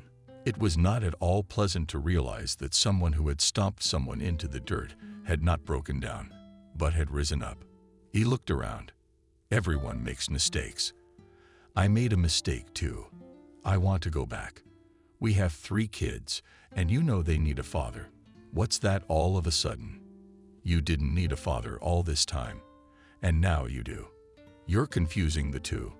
You're the one who thinks you have the right to choose when you want kids and when you don't. Lisa, don't you dare talk to me like that. Charles felt the Larry's hand shake and squeezed it tighter. She has to do it herself. Why? Because he couldn't find the right words. Kevin stepped forward. "I can't yell at Mom. You've already turned the kids against me. Sebastian, why are you saying all this? You've never been like this before." He stopped talking. For a while, they all stood in silence. Finally, Sebastian looked for the first time at the man his ex-wife was holding under his arm. Then his gaze shifted back to Lisa. "You mean you're not coming back? You don't want our family to be reunited?" Lisa smiled. "No. Sebastian, no. We don't have a family. Not for a long time." She turned around, and they walked toward the stage. Sebastian caught his ex-wife's mother by the arm. "Miranda, you've always been smart and calm. Why don't you talk to your daughter? We should be together." The woman looked at him. "No, Sebastian, it's too late. And you know, I'm glad you're divorced." That shook Lisa up. Charles literally made her believe in herself. "I'm much more comfortable with Charles as a son-in-law." "They're what? She's what?" "Yes, Sebastian, Lisa is getting married. And I'm sure that husband will never say that she is a gray mouse who is nothing." Miranda slowly walked down the hall. Sebastian watched her silently, and just yesterday, he was sure that he would be welcomed with open arms, that he would be put in the most comfortable chair and loved even more. But it all went wrong. He turned around and rushed out of the auditorium. Now he had to make peace with Betty. He can't go live with his father. He doesn't want to talk to him anyway. After Sebastian dumped Lisa. And if he finds out what happened, he won't think he's his son at all. Sebastian breathed in the cold air. An advertisement caught his eye. They were recruiting specialists for a new testing plant in Siberia. He grinned, ripped off his license plate, shoved his hands deep in his pockets, and strode down the street.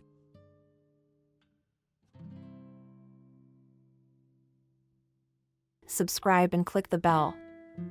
Caroline walked up the stairs, barely moving her feet. She didn't want to go home. The woman was resentfully silent. Her husband also silently followed her. Caroline kept mentally returning to the meeting with her partners, remembering in what unfavorable light her husband made her look. "Come in." The woman welcomed the 2 men to the negotiating table. "The agreement on the beginning of our cooperation will come into force today. I have prepared all the necessary documents. We only need to sign them." She, smiling, put a folder in front of each of them. "Look through them carefully. I tried to take into account all your wishes." The men looked at each other. "We don't really understand." One of them spoke up. "Why did you invite us here today? We have nothing more to say to you. All matters have already been settled with your husband. You referred us to him yourself?" Of course. Patiently, Caroline explained, I was counting on Hunter to familiarize you with the terms. I think you found them very attractive. This contract is important to our firm, especially to me. After all, I've been working to promote this deal. I don't think there's any impediment to signing. If there are any points that need to be clarified, suggest it. It's not too late to tweak things. Hunter. She turned to her husband, who had been sitting there all this time, saying nothing and pretending that the matter did not concern him. Why are you silent? We will not sign this contract. Without looking his wife in the eyes and visibly nervous, the man replied sharply, How not to sign? Caroline was confused. Wait, but we had a preliminary agreement. You only had to clarify the details of the deal and agree on the time of signing. What's the problem? I have everything prepared, no contradictions. The deal is transparent. I decided that the terms offered to us by potential partners were not favorable to our firm. Why sign a contract if it's unpromising from the start? Why would we invest in a business that's not profitable for us? Gentlemen, one of the men addressed them. You please agree among yourselves. We would not like to be participants in your family quarrel. I think it's pretty clear. For God's sake, I'm sorry. Caroline addressed them. There's been a misunderstanding. Let's postpone the signing of the contract, say, for 2 days. I'll prepare a new set of documents and we'll start working together.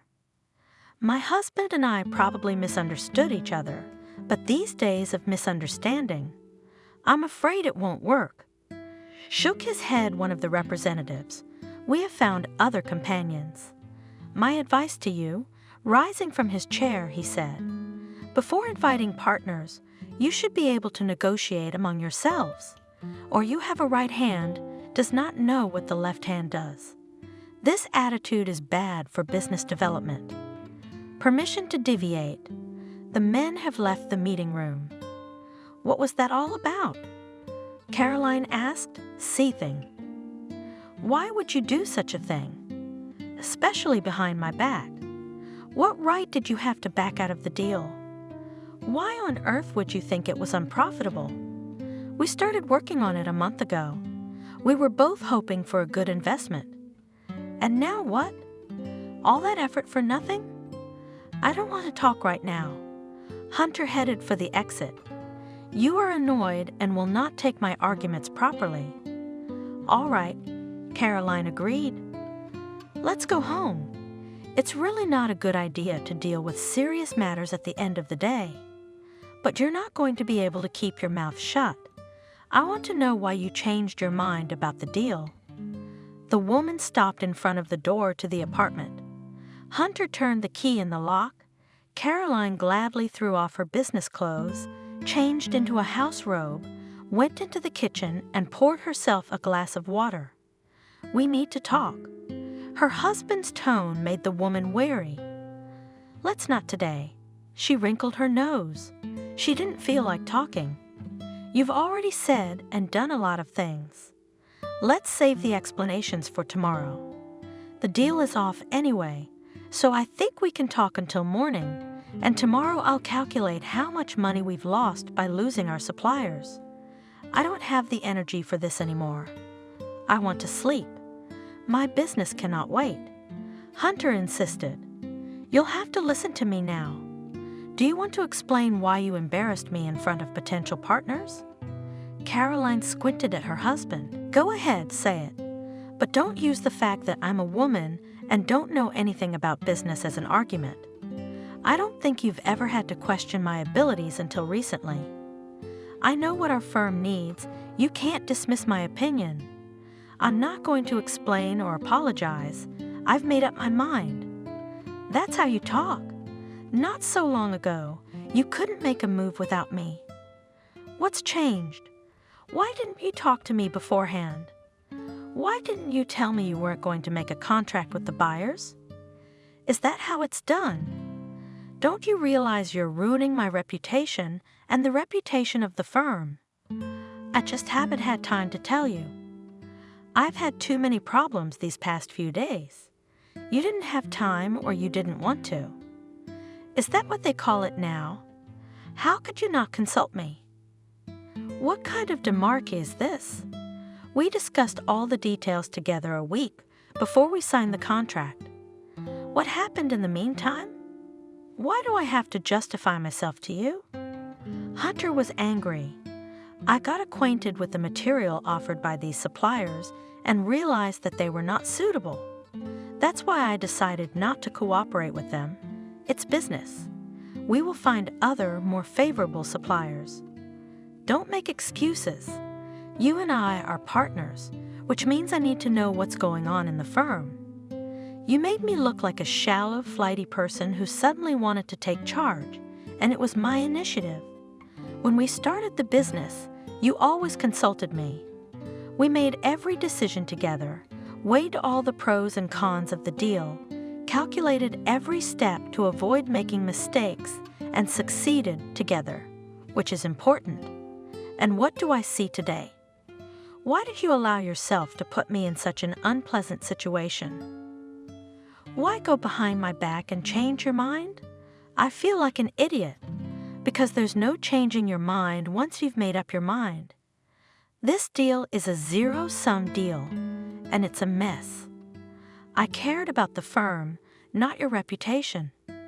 You should have talked about it beforehand. So you don't trust me. You doubt my abilities.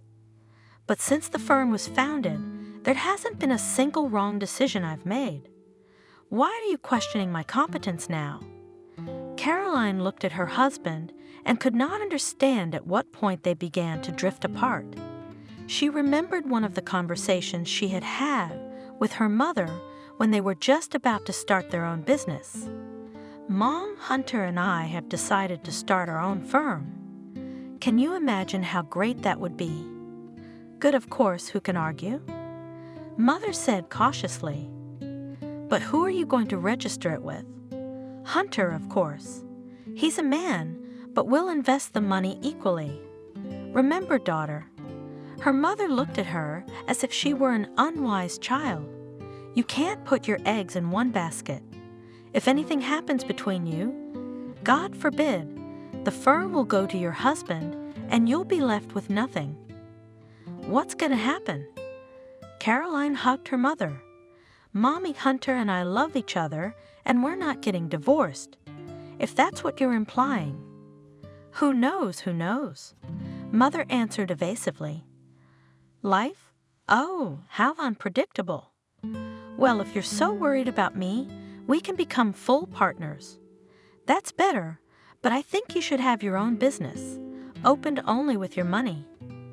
A married couple's business together can sometimes lead to strife. Men think we women are incapable of making good decisions. If they had their way, they would not allow us to work at all, but limit our power to the kitchen, the house. My Hunter is not like that. Caroline assured her. They're all the same. Heavy, sighed the mother. Mommy, you're wrong about my husband. He trusts me and always consults me. I'm better at some things than he is. We have nothing to share. I wouldn't be so reckless if I were you. But that's your business. And now Caroline realized what her mother had warned her about, and she wouldn't listen. That's not what I was going to talk about. Her husband brought her out of her reverie. I'd love a hot bath right now. At that thought, Caroline even closed her eyes. It seemed the day would never end. Her resentment towards her husband was unrelenting.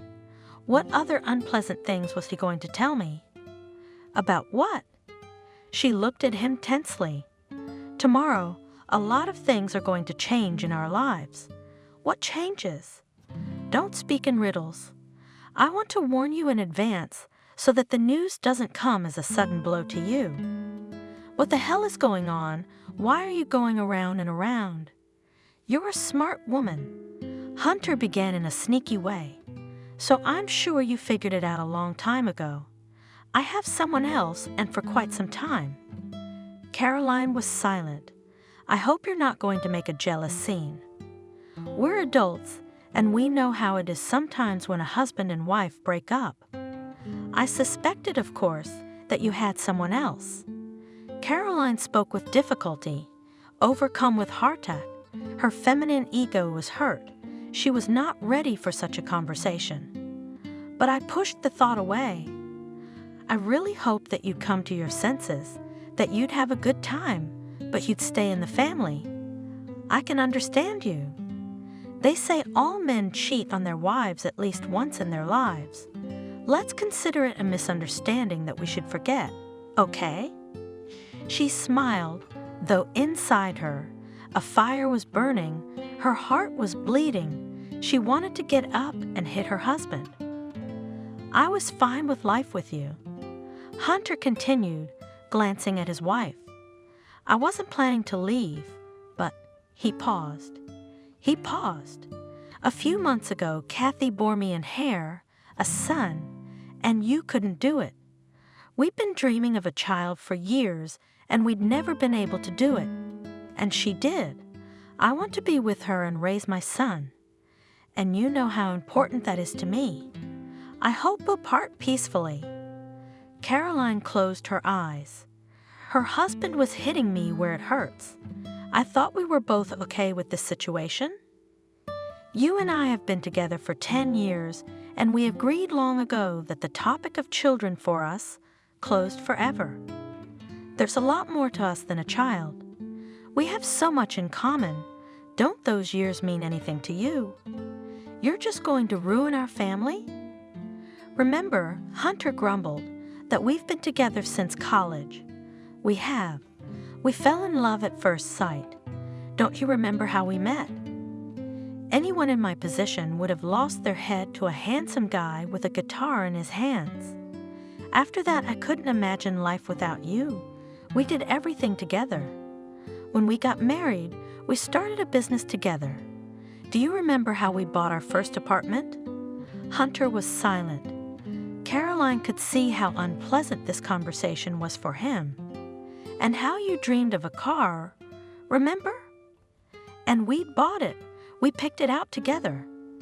Our next purchase was a big apartment where we wanted to have a nursery, but we didn't have children. And now you want to destroy everything for the sake of a Flynn? Think carefully, Hunter.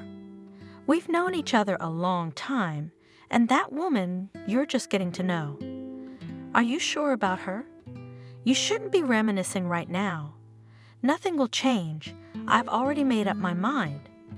What kind of man am I if I don't have an heir? If I can't proudly say that the family business will go to my son? I need that child. He hesitated. And his mother. Our feelings for you have long since faded, and I want something new. That's what I understand. Caroline said slowly, I can't change your mind, can I? Do you want to go to that woman? Well, that's your right. No. Hunter paced nervously in the kitchen. I want you to go. Go where? I don't understand. His wife looked at him puzzled. What don't you understand? He asked angrily. I have a son and hair. We need this apartment. Where will I bring a new family in rented accommodation? How do you envision it? No, tomorrow Kathy and my son are moving here, into my apartment. Wait a minute. Caroline's head is spinning at her husband's insolence. It's not just your apartment, it's ours. We bought it together in equal shares. If you want to live with your mistress, be my guest, I won't keep you. You want a divorce? That's fine. I won't beg you to come back. But everything has to be fair. We have a lot of property that we acquired during our marriage. Legally, I own half of it. I'm not going to give it to your new woman. I'm not a charity. In principle, I'm willing to give you the apartment, but then pay me half of what it's worth. And of course, tomorrow, no more Kathy, much less your child, will be here. Not until I find a new place to live. Besides, I need time to pack. By the way, how are we going to divide the firm? Caroline? Hunter looked hard at his wife. You still don't get it, do you? I'm not going to share anything with you. The firm is in my name. Wrong. The business is shared. Any court would make you pay me half of what you sold it for. And you can't rob me. If you don't want to split it amicably, we'll sue. The apartment, unfortunately, without paying attention to her, continued the husband. It's registered to both of us, but I'm sure I can take it away. You don't need anything. You're single. You have money. What am I supposed to do? Start all over again? My new family can't wait. The money to support them is needed here and now. So I'm sorry, honey. I'm gonna have to give in. You can't do this to me. I'll fight for my share of the estate. For God's sake. Her husband laughed nervously. Only you won't succeed. Get over it. I don't want you in this house or in my life anymore. You're fired on all counts. I've written you off as old age, as waste material. He laughed again. And Kathy tomorrow. He suddenly got serious. She'll move in here as mistress, and you can't stop her from doing it. No one's going to kick a mother and child out of the door, and I won't let them. All right, I'll leave, but I'll get my stuff later when I get an apartment. Caroline saw that it was useless to argue with her husband.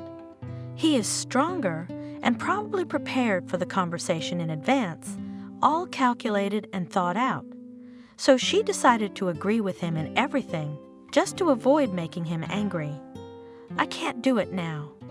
You realize I need time. You have all night. Relax, Hunter. If you don't pick up your stuff tomorrow, I'll just throw it out to make room for Kathy and change the locks on the apartments so you can't come in unimpeded. That's all. Good night, darling. By the way, I've already filed for divorce. With these words, the man left the kitchen. Caroline looked after her husband in shock. Is this really the Hunter I loved? She thought, tears welling up in her eyes.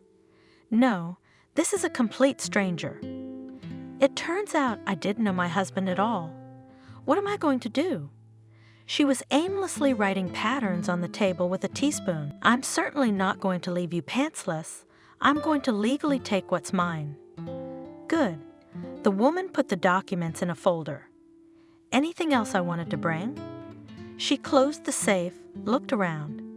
These antiques I bought for myself. I don't think Hunter's new girlfriend will appreciate them.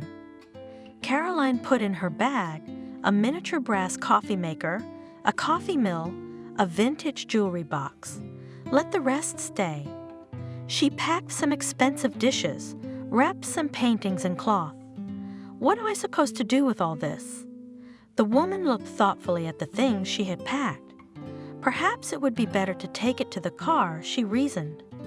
I don't know if Hunter will like my choice. She grinned sadly. Hopefully, reason will prevail and we won't have to share forks, spoons, and chairs. Trying not to attract the attention of the neighbors, I carried the packed things into the car. Now it was just a matter of packing my personal belongings. Gloating at the clock, the woman opened the bedroom door and turned on the light. What are you doing? Shrieked the disgruntled husband, waking up. Sat up in bed, wiped his eyes, glanced at the clock. Are you crazy? The time is 3 o'clock in the morning. Why did you turn on the light? What do you want here? I have to work tomorrow. Everyone has to work tomorrow, and I'm doing your bidding, darling. Caroline replied nonchalantly. She spread 2 large suitcases on the floor and opened the closet doors. You told me you'd throw my things away if I didn't pack them by morning. I can't lose my favorite dresses and suits. I'm sorry. You didn't give me any other time. Couldn't you have waited until morning? Hunter said irritably, tucking himself back under the blanket. I won't get any sleep, and tomorrow's a busy day. Get used to it, dear, the woman said with a sneer. You will have many sleepless nights ahead of you. Don't forget, you'll soon have a small child living here. You can't imagine the difficulties ahead of you. I can't wait. She waved her hands. What if your new wife wants to move in early? So I'm sorry, you left me no choice. Okay, but can you get ready quickly? Hunter asked unhappily, seeing Caroline slowly packing her things into her suitcase. What are you doing? Don't rush me. I mustn't forget anything. Smiling to herself, the woman shrugged her shoulders. For 10 years of happy married life, I have accumulated a lot of things. With what love you bought for me, jewelry, outfits, remember. Finally, the suitcases were packed. Caroline carried them into the car. She looked at her watch and decided, I could use some sleep, even an hour of shutting my eyes. It would be easier on my head. The woman settled down on the sofa in the living room and tried to sleep, but she was disturbed by the unpleasant conversation with her husband and the collection of things. Sleep did not come. She waited until dawn in a half-slumber, then quickly jumped to her feet, cleaned herself up, and went to work to pick up the documents for the company from her husband's office before the workday began. Caroline, as usual, smiled at the security guard at the entrance. Good morning, Bob. I thought I'd get an early start to the day. Have you been eating a lot of bleach? She was surprised when the guard blocked the entrance. Let me through. Caroline, the guard was guiltily hiding his eyes. I can't. Hunter, strictly forbidden to let you into the office. I'm very nice to you, but the boss has threatened to fire you. I can't lose my job. I'm sorry, I have a mother and a wife and child on my back. If I lose my job, we'll go to the world. I need you to understand my situation. Bob. She gave him a friendly pat on the shoulder. Don't worry, please. I'm hurt, of course, but okay, I won't set you up. Thank you, Caroline. The guy's blushing. I'm sorry. Never mind. The woman tried to smile, though she really wanted to cry. It's our family squabbles. I owe you an apology for being caught between two fires. I'm not mad at you. And Hunter is not so stupid. She thought as she walked out of the building. He made sure I couldn't get into the office in advance. He knew I'd want to get the files. I'm not going to fight with the guard. He's just an enforcer. I don't want to give Hunter an excuse to call the police. I'd rather come back next time, when things have calmed down a bit, talk to Bob. They'll let me through. He's a good guy, and he understands. I picked a bad time, of course. The guy's afraid the chief's gonna show up any minute. That's why he's acting like this. We should come by at the end of the day. We do not have cameras installed, so we can try to negotiate. With those thoughts, the woman got in the car. Well, we'll have to find a lawyer. We can't do it alone. Caroline said, flipping through the phone book.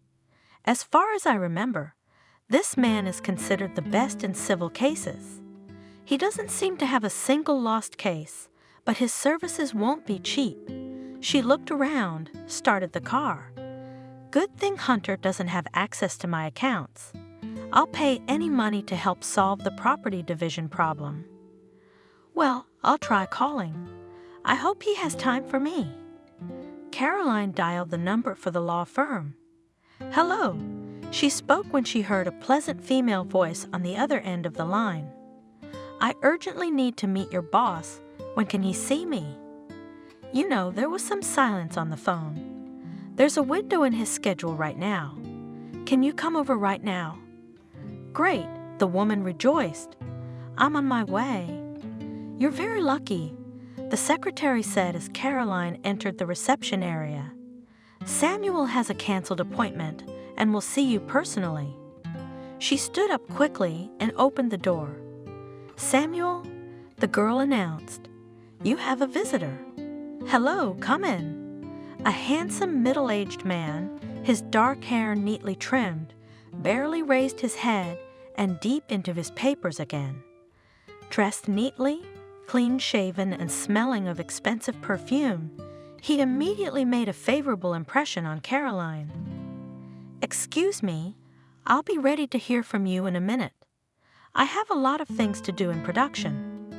Caroline sat down on a comfortable chair, put her purse on the neighboring one, folded her hands on a good dark wood table, and looked around. There was order in the office, nothing superfluous folders, books, stationery on the desk. Everything was in harmony with the environment and incredibly appropriate to the owner of the office. "Am I listening to you?" Finally, the lawyer said, raising his brown eyes to her. "The case will seem trivial at first glance." Caroline began, slightly worried, but I found myself in a very unpleasant situation. It was inexpressibly embarrassing to admit to such a handsome young man that her husband had left her, but she gathered her strength and spoke. "My husband and I have been together for 10 years. We started from scratch together. The only thing that marred our family life, the lack of children, well, did not happen. And now a young fool has seduced my husband, and he threw me out on the street. You want your husband back?" The man squinted at her. "No, I don't. We are civilized people. We parted peacefully, without breaking dishes and mutual insults. If he thinks he'll be better off with a new wife, for God's sake, I'm not going to interfere." It is noble, though unexpected to hear such a statement from the mouth of a woman. The lawyer hummed respectfully. "I see.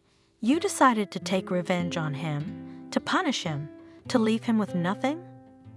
"I don't need to get my husband back. I don't need to rip him off.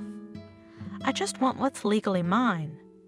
We acquired all of our property after we were married, so one half is mine, right? Here are the documents. You can read them." She put a folder on the table in front of him.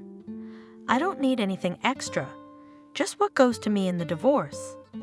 By the way, my husband filed for divorce without me." Samuel was silent for a long time, looking at the woman curiously. Caroline couldn't take it anymore. "What?" she asked, feeling uncomfortable under his gaze. "Is something wrong? Why don't you say anything? Are you taking my case?" "I'm sorry." Samuel grinned and began to study the documents. After a while, he stared at her again. Caroline shivered, not understanding why he was staring at her like that. "If you have any questions, ask. I have nothing to hide. I don't want blood.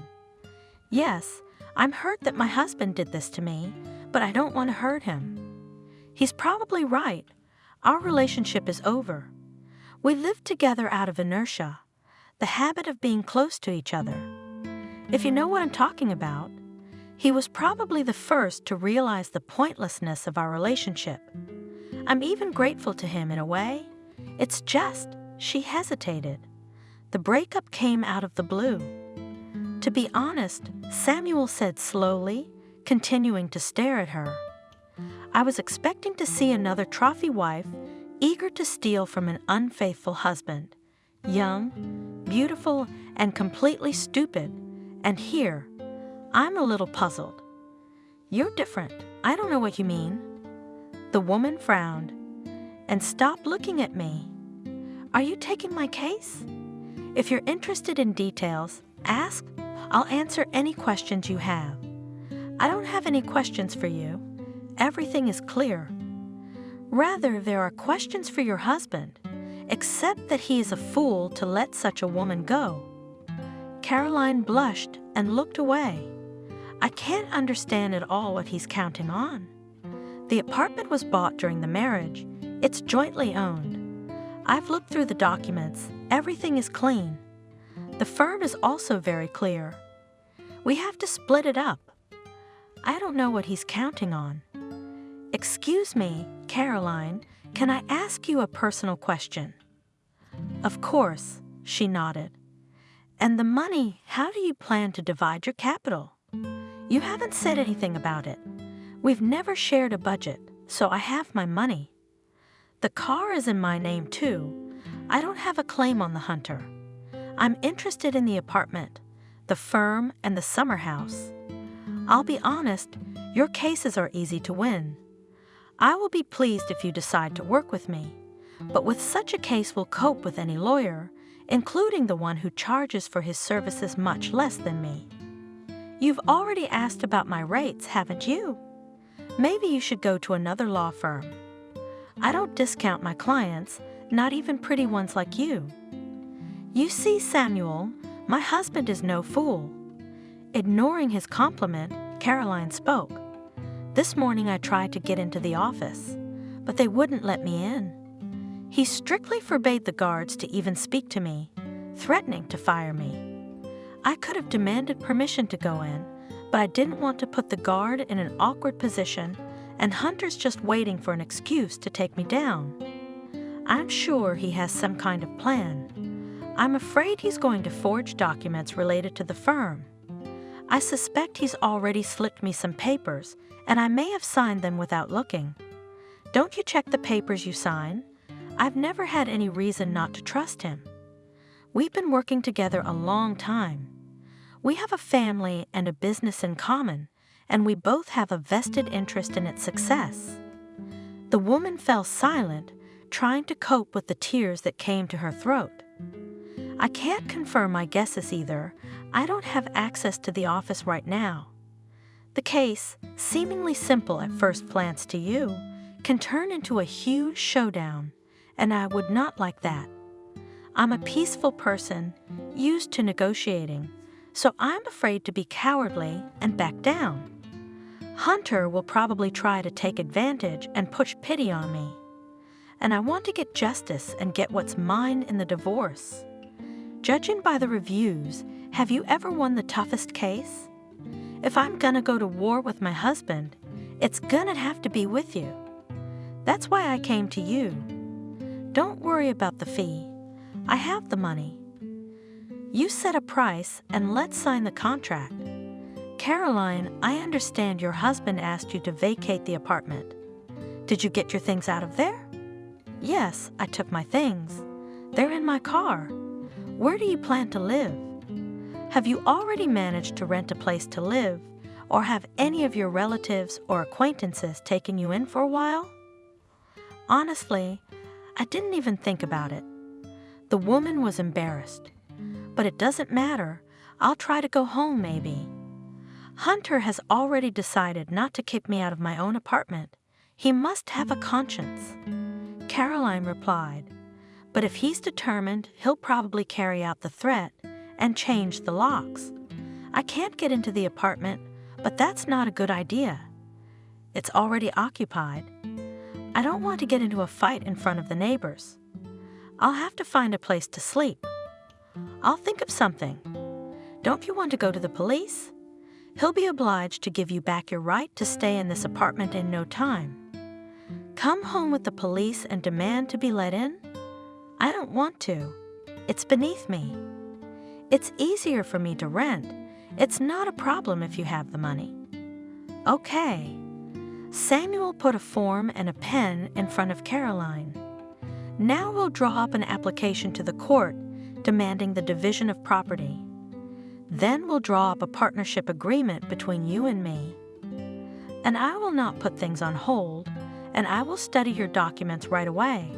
I'll do that. The woman started filling out the paperwork. I also want this to be resolved as soon as possible. Okay. Taking the written sheets from her, the man resolutely held out his keys. And these are for you. What's this? She looked at him uncomprehendingly. These are the keys to my second apartment. Usually friends, colleagues, or my most pleasant clients stay there. Right now, the apartment is empty. You can stay there temporarily. I'll write you the address. No. Caroline objected. I can't. I don't want to bother you. I don't want to be obliged. Don't refuse. Samuel stopped her with a gesture. You have a difficult time ahead of you. Let at least one of your problems be solved easily. I really don't need this apartment yet. You can live in it as long as you like until you feel you need to move out. But I'm not comfortable. Look, we're partners now. I'm supposed to help you. Don't say no. I can see that you're very tired and need to rest. You'll find another apartment, but it'll take time. For now, go, take a bath, calm down. Get your mind right. There's no food, you can order something by courier, but there's wine at the bar. If you want something stronger, there's cognac. Don't be shy, make yourself at home. I really don't feel comfortable burdening you. I'm used to taking care of myself. Caroline felt like she was about to cry. A stranger showed concern for her, and her husband, with whom she had lived for almost 10 years, threw her out of the house like a stray puppy. Please stop apologizing and go. The lawyer quickly wrote something on a piece of paper and handed it to her. Here's the address. I'll call you as soon as I get the paperwork to the court to make it easier for you to accept my help. Remember, if you're paying for my work, the apartment is part of the terms of the deal. A nice bonus for hiring me. Are you willing to do that? Thank you. You're very kind to me. I can't even remember the last time a man was so attentive. I'm used to being strong, and I'm used to protecting the weak, though not without benefit to myself. Samuel smiled slyly. The woman smiled back, tears glistening in her eyes. Go and think nothing of it. The truth is on your side. Build up your strength. You'll need a lot of it to endure the legal battle. It's an unpleasant and sometimes quite painful procedure. I've seen it, so I know what I'm talking about. You must present yourself to your husband as a strong, beautiful, confident woman. You can't let it show that this situation has knocked you off your game, that it's interfering with your life. Yeah, I get it. I mustn't get discouraged. Thanks again. Caroline left the office, got into her car. She felt completely exhausted. Don't relax, she ordered herself. Now I'll get to the apartment my lawyer has kindly given me, and I'll rest there. He's right. I could definitely use a rest right now. What an apartment, she exclaimed, half an hour later, entering her new home. It's gorgeous. She looked into the bedroom, into the kitchen.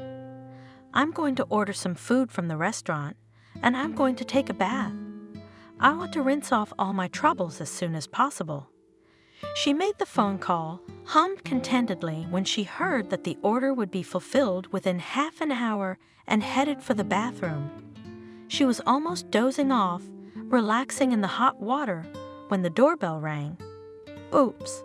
She quickly jumped up, hastily wiped herself down, wrapped her hair in a towel, threw on a robe, and opened the door.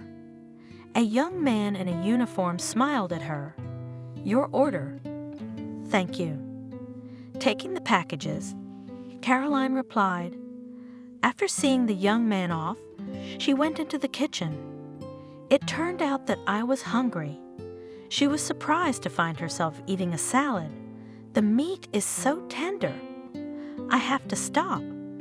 Caroline got up from the table and went into the bedroom. This is what I've been missing, she said with pleasure, stretching out from under the blanket. The woman had no sooner closed her eyes than fatigue and worry took their toll, and she fell into a dream. Caroline did not know how many hours she had slept, but when she opened her eyes, she realized that it was already evening. It was dusk outside the window. It felt so good. She stretched and said she would lie here without any problems and worries. Oh, it's evening. I slept through everything. Enough lying around. She jumped to her feet. I should go home, see what's going on. Maybe I shouldn't have done all this. Maybe Hunter's not thinking about getting rid of me. I mean, it's a little crazy in his head. I mean, who knows? I won't judge him if he wants to apologize. We have too much in common. She cleaned herself up, got into the car, and drove home. She stopped at the entrance, looked up, noticed the light in the windows. She went up to the landing, tried to insert the key into the keyhole as usual, but it didn't work. It had changed after all. There was an unpleasant scratching at her soul. Caroline gathered her courage and rang the bell. She stood listening. Strange, the light was on, so someone must be home. There was silence at the door. She knocked gently at first, then insistently. No one answered. Then Caroline began to ring again. Finally, the door opened. A young woman appeared on the threshold. Her blonde hair was loose, her lipstick was brightly colored, and long, unnaturally fluffy eyelashes framed her brown eyes. The makeup disfigured her delicate face rather than adding beauty. A silk robe barely covered her slender legs. What do you want? Despite her fragile appearance, the stranger's voice was rough, displeased. She smokes, too. Caroline's mind flashed. Didn't anyone ever tell you that if people don't answer the door, they don't want to see anyone? And you calling and waking up my kid, who are you? Hello. I want to see Hunter. Send him in. Trying to remain calm, Caroline asked politely. Aha, a stranger's guess. You're Hunter's ex. He's not here, and I don't know when he will be. Kathy tried to close the door. I don't think he'll want to talk to you anyway. I think you've got it all figured out. Then I'll wait for him. I need to talk to him. You can't stop me. Caroline held the door. Let me into the apartment. In case you didn't know, half of it is mine. I have every right to be in it. You have no business being here. Kathy pulled on the door again. Hunter said you're not getting anything out of this apartment. Now, this is my house. I decide who I let in here. Okay, I'm sorry. I overreacted. Caroline tried to smooth things over. Tell me when he's coming back and I'll leave. I don't know when Hunter's coming back. You're not going to stay here all night, are you? Go away or you'll really wake up your son. If you don't leave me alone, I'll tell Hunter and he'll deal with you. Don't think you're gonna get my sympathy. I know my rights. You're the one who's screaming like a victim right now. Caroline said calmly, so you don't have to put your head on straight. It won't be long before all the neighbors will come to see us fighting. You don't want the neighbors to know we're fighting, do you? I don't care about the neighbors. Get out. I don't have time to talk to you. My husband will be home from work. I have to get ready. He's so insatiable in bed. Kathy laughed. How would you know, though? The passion between you two is long gone. Hunter complained that you didn't satisfy him at all. Let's not discuss our bedtime affairs, shall we? Caroline blushed. I'll go. Just help me satisfy my feminine curiosity. She looked questioningly at her rival. Don't worry, I'm not going to interfere with your happiness. Just answer one question. Okay, ask. The hell with you. Anyway, after all, do not get off. How old is your son? 8 months old. Kathy answered. What's your business? She looked suspiciously at the uninvited guest. Are you up to something? It's not going to work, okay?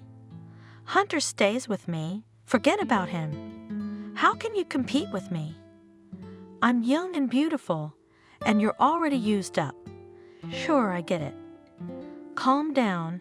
I'm not going to interfere with my ex-husband's new marital happiness.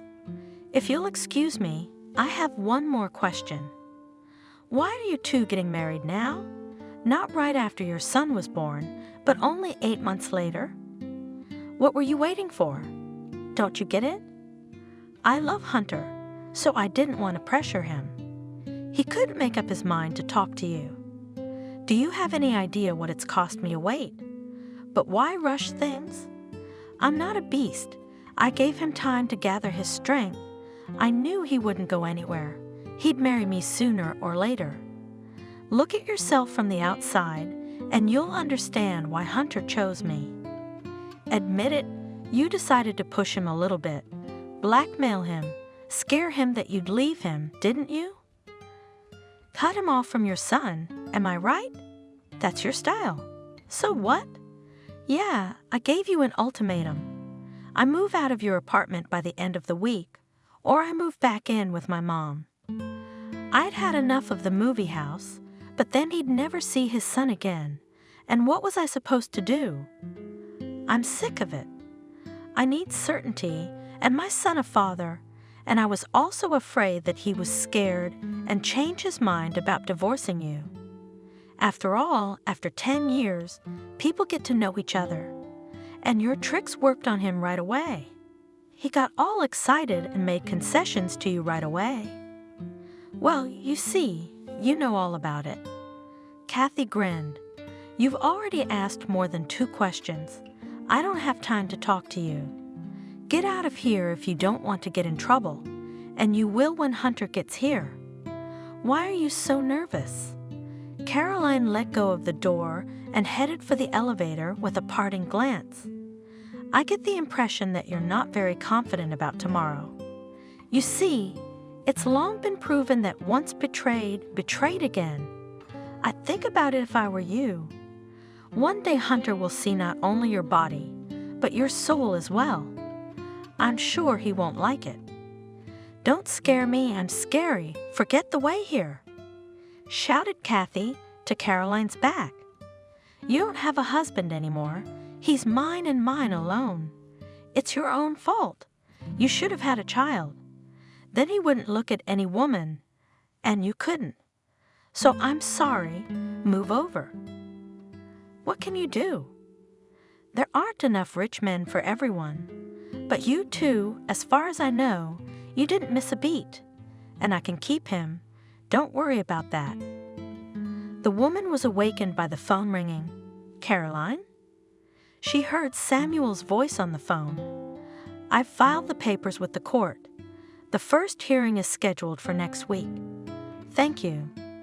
In a voice hoarse from sleep, the woman spoke. Hunter, the subpoena has been sent. Be prepared for all sorts of surprises and even provocations. Not at all, she smiled. Hunter is not capable of that. I wouldn't be so sure. He betrayed you. A man who has tried to take away a piece of property will do anything to defend it. He's got something to fight for. I don't think he'd make such draconian terms himself. This shows the hand of the mistress. I spoke to her. Why? So you can piss Hunter off and complicate the property division process. I hadn't thought of that, but he didn't call with a claim. Maybe Kathy didn't tell him I was coming. We'll see, but we can't relax. The week went by without a hitch. Caroline showed up at the courthouse. Don't worry. Samuel took her hand reassuringly. You have nothing to worry about. Now the court will hear the parties and make a decision. I don't understand. Why isn't Hunter here? Caroline was nervous. We have a few minutes. Stand up. Court is now in session. The clerk announced, and the judge entered the courtroom with a decisive step. The court is adjourned due to the defendant's failure to appear. She announced, What does that mean? Perplexed, Caroline asked the lawyer. It means that your husband decided to delay the process, but it's not a problem. He still has nowhere to go, whether he wants to or not, and have to share. It's just gonna take longer. What am I supposed to do? The woman looked at Samuel frustrated. All you can do is wait. You have a place to live. You don't need money, so rest. As they say, there's a silver lining. When else is there gonna be a good time when you don't have to think about work? Do you remember the last time you went on vacation? We were planning to go somewhere with Hunter. Caroline smiled sadly. We travel every year together, and now... That's great, Samuel exclaimed, encouragingly looking at her. Go away, get a change of scenery. It will do you good, at least for a couple of days. I wish it were over as soon as possible. I'm very uncomfortable with you, Samuel. I've overstayed my welcome. You've given me a temporary home, but it's dragging on.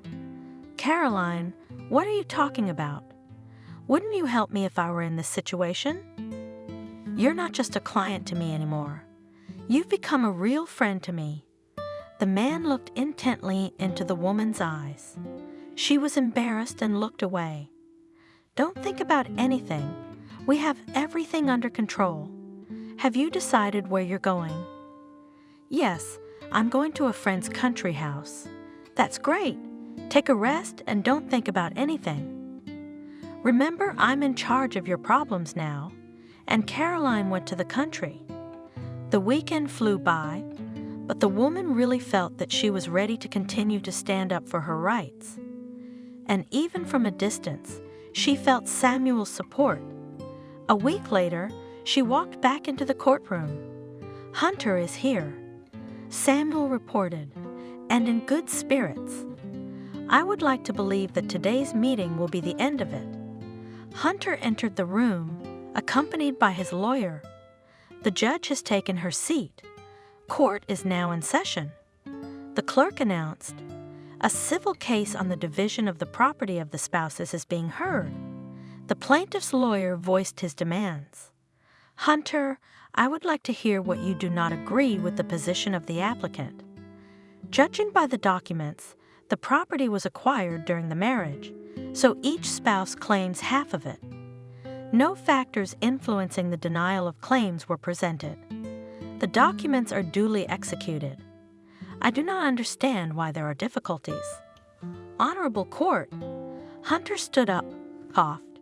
"Maybe, according to the law, my wife has the right to a part of the apartment, dacha, but she is alone, and I have a family and hair.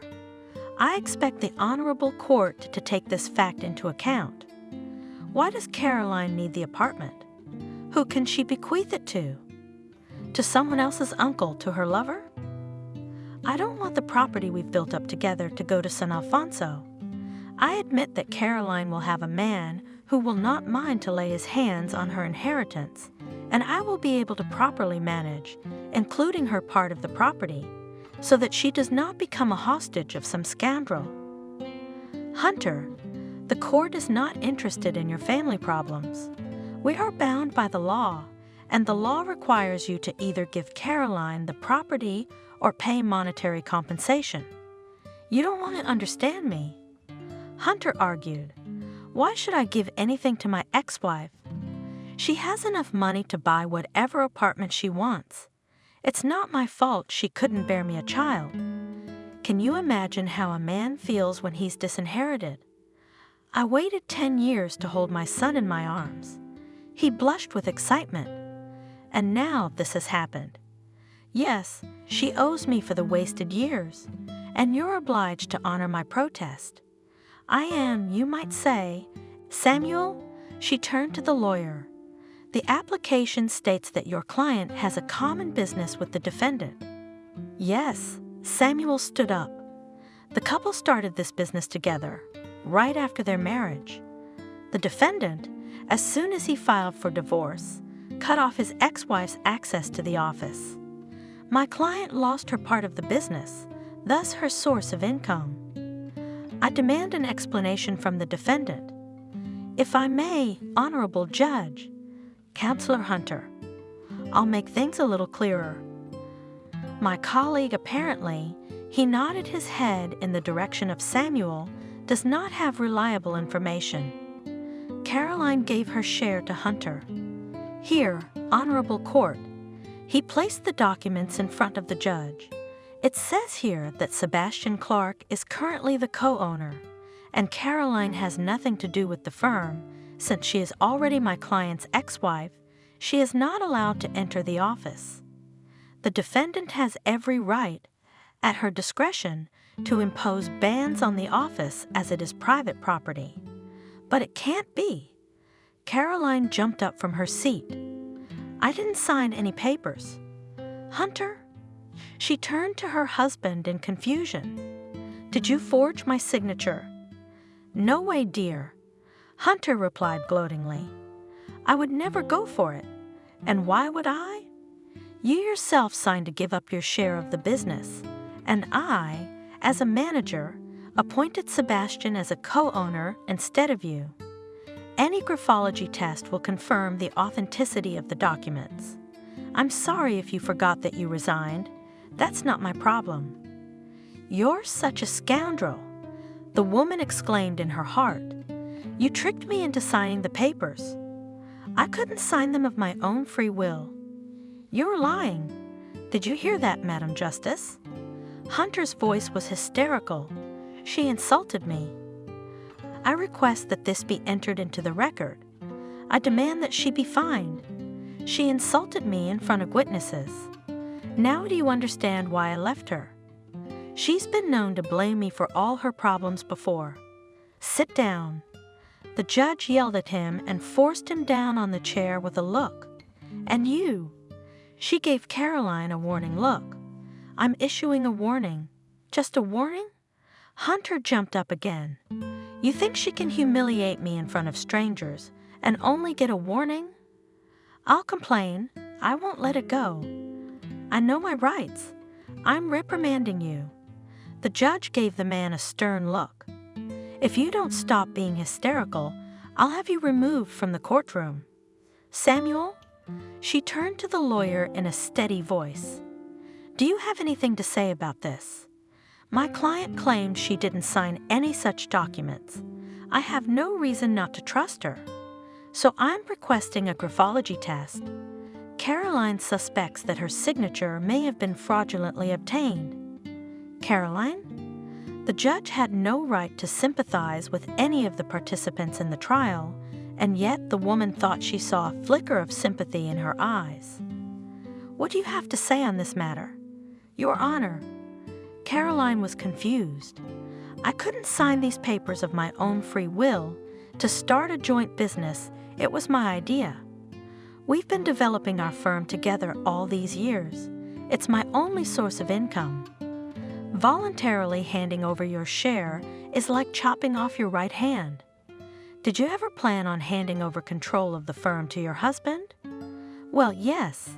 The woman recalled that a few months ago, Hunter urged her to sign the deeds over to him. "There was a conversation, but I declined.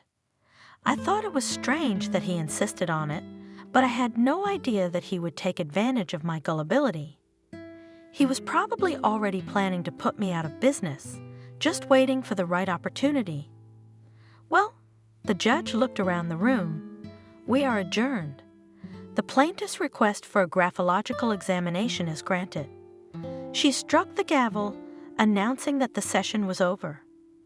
Everyone in the room filed out of the room. "You can't prove anything anyway." Hunter smirked. "The apartment in the summer house didn't work out, but you won't get the firm, and you don't know when you'll get the compensation. I will slow down its payment as much as possible. Turns out you can be sneaky. Too bad I only got a real look at you now." Caroline replied to his lunge. "Don't be discouraged." Samuel tried to calm her down. "We'll fight again." "No, Samuel." Caroline felt completely defeated. "It's not going to work." Hunter had probably slipped the documents he needed into the pile of papers he'd had to sign lately. "It's my own fault for not looking. I always trusted him like I trusted myself, and now I'm paying the price. We can't prove I did it by mistake. It's my signature, there's no doubt about it. He wouldn't be so brazen if he wasn't sure." "Who is Sebastian?" Samuel asked. "Where did he come from?" "He's a friend of Hunter's." "Wasn't he surprised that you signed over your part of the business to him?" "We don't know how Hunter explained my decision to him." Caroline noted. "He probably doesn't even know that he's unwittingly become an accomplice in our fight. Today I saw another Hunter, and this one is capable of any meanness." They went to their cars. "Caroline, how would you like to go to a coffee shop? Have a cup of coffee, discuss our next move." "I'd like that." The woman was pleased. "Frankly speaking, I don't want to be alone now. Your support is very important to me." They stopped at a cafe, sat down at a table, ordered coffee. "Samuel, maybe. To hell with this firm. I don't want to keep litigating. I'm tired of it, and it's embarrassing. Hunter will pay me back the money for the apartment and the summer house. so I won't be on the street anymore. I don't want to see him anymore. I want to forget that life and start from scratch.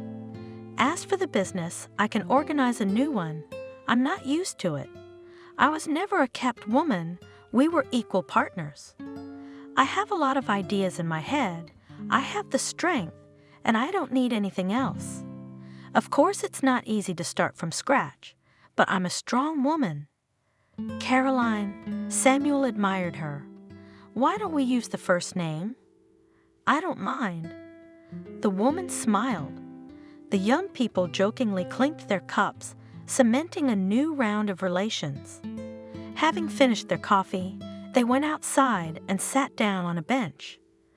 Honestly, I've long wanted to offer you to complete the case. Although, you know, for the sake of your happiness, I'm ready for a lot. And if necessary, we'll finish the job. Though I realize there's little chance of justice. Alas, we have no witnesses who can testify that Hunter deliberately wanted to take your firm away from you. I don't think he discussed his plans with anyone, unless it was his mistress, and she wouldn't give him up. Why chop down the tree you're sitting on? But I'm not gonna give up. Your husband has overstepped his bounds. You see, such circumstances have come up. It's not just business. He hesitated. It took me a long time to decide to tell you, but I have to. I can't keep silent any longer, and you'll find out someday, but I'd rather do it now. Maybe the blow won't be so hard. What else? Caroline asked anxiously. I thought that nothing could be worse than to lose a well-promoted business. What other problem has come over my head? Have you noticed any unhealthy atmosphere around you lately? Anything strange? People treating you differently? Maybe they've been asking strange questions? Think back. No, Caroline said, confused, feverishly going over the recent events in her memory. Well, yes, she remembered. For some reason, my friends started avoiding me as if I were a leper or had borrowed money from them and didn't want to pay it back. Money's off the table, so that leaves lepers. You know something about that? Your husband, he was silent for a moment, trying to find the right words. He's spreading vicious rumors about you. About me? The woman marveled. But there is nothing in my life for which I should blush. Oh, you underestimate your ex-husband. And what are these rumors? Samuel frowned, not sure where to begin. Samuel, don't be stalling. I'll find out anyway. Not today, but tomorrow. Why did my friends start avoiding me? I've been wondering that myself. I somehow tried not to pay attention to their strange behavior, especially since I didn't care about it at all. Hunter tells every corner the story that you cheated on him at the beginning of your life together. I cheated? Is he sick? No, no one would believe that. He had no reason to question my fidelity. As you can see, there are those who believe it, but that's not all. He accuses you of not having children because you allegedly got pregnant by your lover to cover up the sin, had an abortion, and that's the reason for your infertility. But that's utter nonsense. Caroline gasped in shock. It was nothing like that. He's the first and only man I've ever been with. Why would he want to spread rumors about me? I don't understand. He knows better than anyone what I've been through, where I've been, what doctors I've seen. They say it's just the way it is, but I've always been faithful to him, and he... Tears came to the woman's eyes. She suddenly turned to Samuel, took his head in her palms, looked intently into his eyes for a minute, then kissed him hard. Caroline, I'm all for it, but Samuel stared at her uncomprehendingly. Don't you want to explain yourself? Thank you. She smiled, letting him out of her arms. You've just opened my eyes. I never thought I'd be able to use my most potent argument against Hunter, but now I've lost all my doubts. I'm going to fight with his methods. What are you doing? Isn't it dangerous? Can I help? Tomorrow I'll meet with Hunter, and we'll finish this whole story, and then we'll start a new one with you. I don't really know what's going on, of course, but I like your attitude." Samuel took her hand. "Were you being serious about us just now?" "Yes," Caroline answered simply. "You've become really important to me, and you're the only one who has stood by me and who I can trust right now. So why don't we go to my place?" The woman saw the passion in the man's eyes. "Not this time." Caroline smiled guiltily at him. "I have to get ready for my meeting with Hunter. I think it will be painful for him." With these words, she got up. "Walk me to my car, please. It's been a long day. I need to get my thoughts in order and be alone." Everyone got into their cars. Caroline arrived at the apartment, found a folder with documents among her things, sat on the sofa in the living room, went through the papers. She sat with the folder in her hands for a while, then stood up, shoved it into her bag, and dialed her husband's number. "Hunter, we need to meet tomorrow." "What do you want from me?" he asked rudely. "Are you hoping I'll give you your firm back? You can't.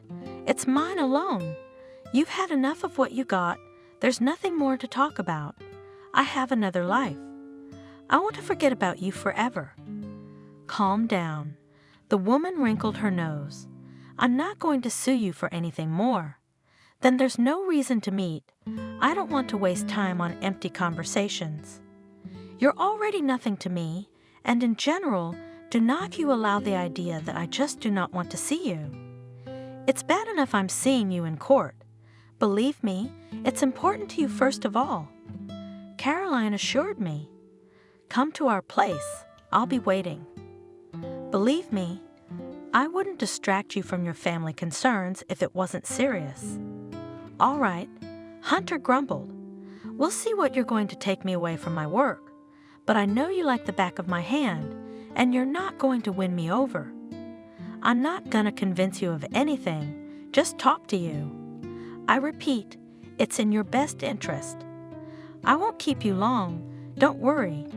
She hung up and went into the bathroom. She stood under the hot shower for a long time, as if trying to wash away the remnants of a hard day. Sleep overcame her as soon as she closed her eyes. The next day, Caroline sat on a bench in a small park under a huge lilac bush and waited for Hunter. This had once been their spot. She spotted him from afar and waved. "What?" he asked, stopping in front of her. "The meeting place wasn't chosen by chance, was it? Are you trying to trigger an old memory in me? Don't try, it won't work." "No." Caroline shook her head. "You think too much of yourself. It's just that there aren't too many people here, so we can talk in peace. You're not trying hard enough. You're my unfortunate past, only now I'm truly happy. I have the woman I love and the son I've dreamed of all these years. Understand, you have no chance to negotiate with me.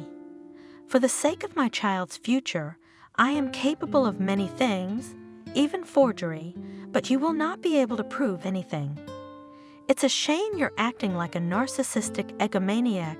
Greed and spite have shot your eyes. You've completely forgotten that I have nothing to do with the woman you painted in my guise. But I have not come to appeal to your conscience. Your family life has put it too firmly to sleep. But it matters not. I came to give it to you." She held out a folder of papers. "Here." "What's this?" he asked suspiciously. "Remember, about 5 years ago, we were at the clinic for a checkup. About your infertility." "Yes, we took the tests together." The woman put the folder on the bench next to her. "That's the way it's done, to find out who's having problems. I remember the doctor said it was because of you. We can't have children. We had more treatments, but it didn't work." "Yeah, I remember all that well. But why are we having this conversation now?" "I lied to you then." Caroline answered calmly. "There." She nodded at the papers. "It's all written. I just loved you too much." Anyway, I wasn't the one with the problem. You were the one with the problem. You're the one who can't have kids. You're infertile. Are you kidding me? That can't be true. The doctors said with one voice that you're infertile and they can't help you. They said that at my request. I couldn't let you feel guilty. I didn't want to humiliate your manhood. I was willing to take on the burden of responsibility. I did it all for you, for your peace of mind. At the time, I thought the sacrifice was worth it. No, I don't believe you. And I have proof, my son. If I am barren, then whose is it? That's a question I think you should ask your new wife. Caroline shrugged. And study the documents at your leisure. I have no interest in deceiving you. Do you want to go to the clinic we went to? We still have the medical records. That's all I wanted to tell you. You see, you were wrong to be afraid. Our meeting was short-lived. She rose from the bench and walked slowly down the alley. Hunter looked at the folder in horror. I don't believe it. I don't believe it. She's on purpose for me, slipping this to me now, jealous of my happiness. My boy, my Jordan, no one can take him away from me. Distrust my wife, my Kathy. He took the folder with shaking hands, sat down on the bench, and opened it. No, no, the man repeated in desperation, leafing through the medical documents. Not true. Why did she keep silent for so many years? It turns out that it's my fault. Is it because of me that we didn't have children? I'm the one who's infertile? Is there such a thing? He groaned in impotent rage, threw the folder away, papers flying around, clutched his head, started rocking from side to side, repeating, "It can't be, it can't be. I don't believe it. Why did she take all the blame? Why? And I'm a fool. I've been reproaching her all my life. God, what a fool I am. Hunter didn't know how long he sat like that. Then he woke up, put the certificates neatly into a folder, got up and walked down the alley to his car. He felt dizzy. His eyes were hazy. The man got into the car, started it, and drove off. He drove the car, circling aimlessly around the city.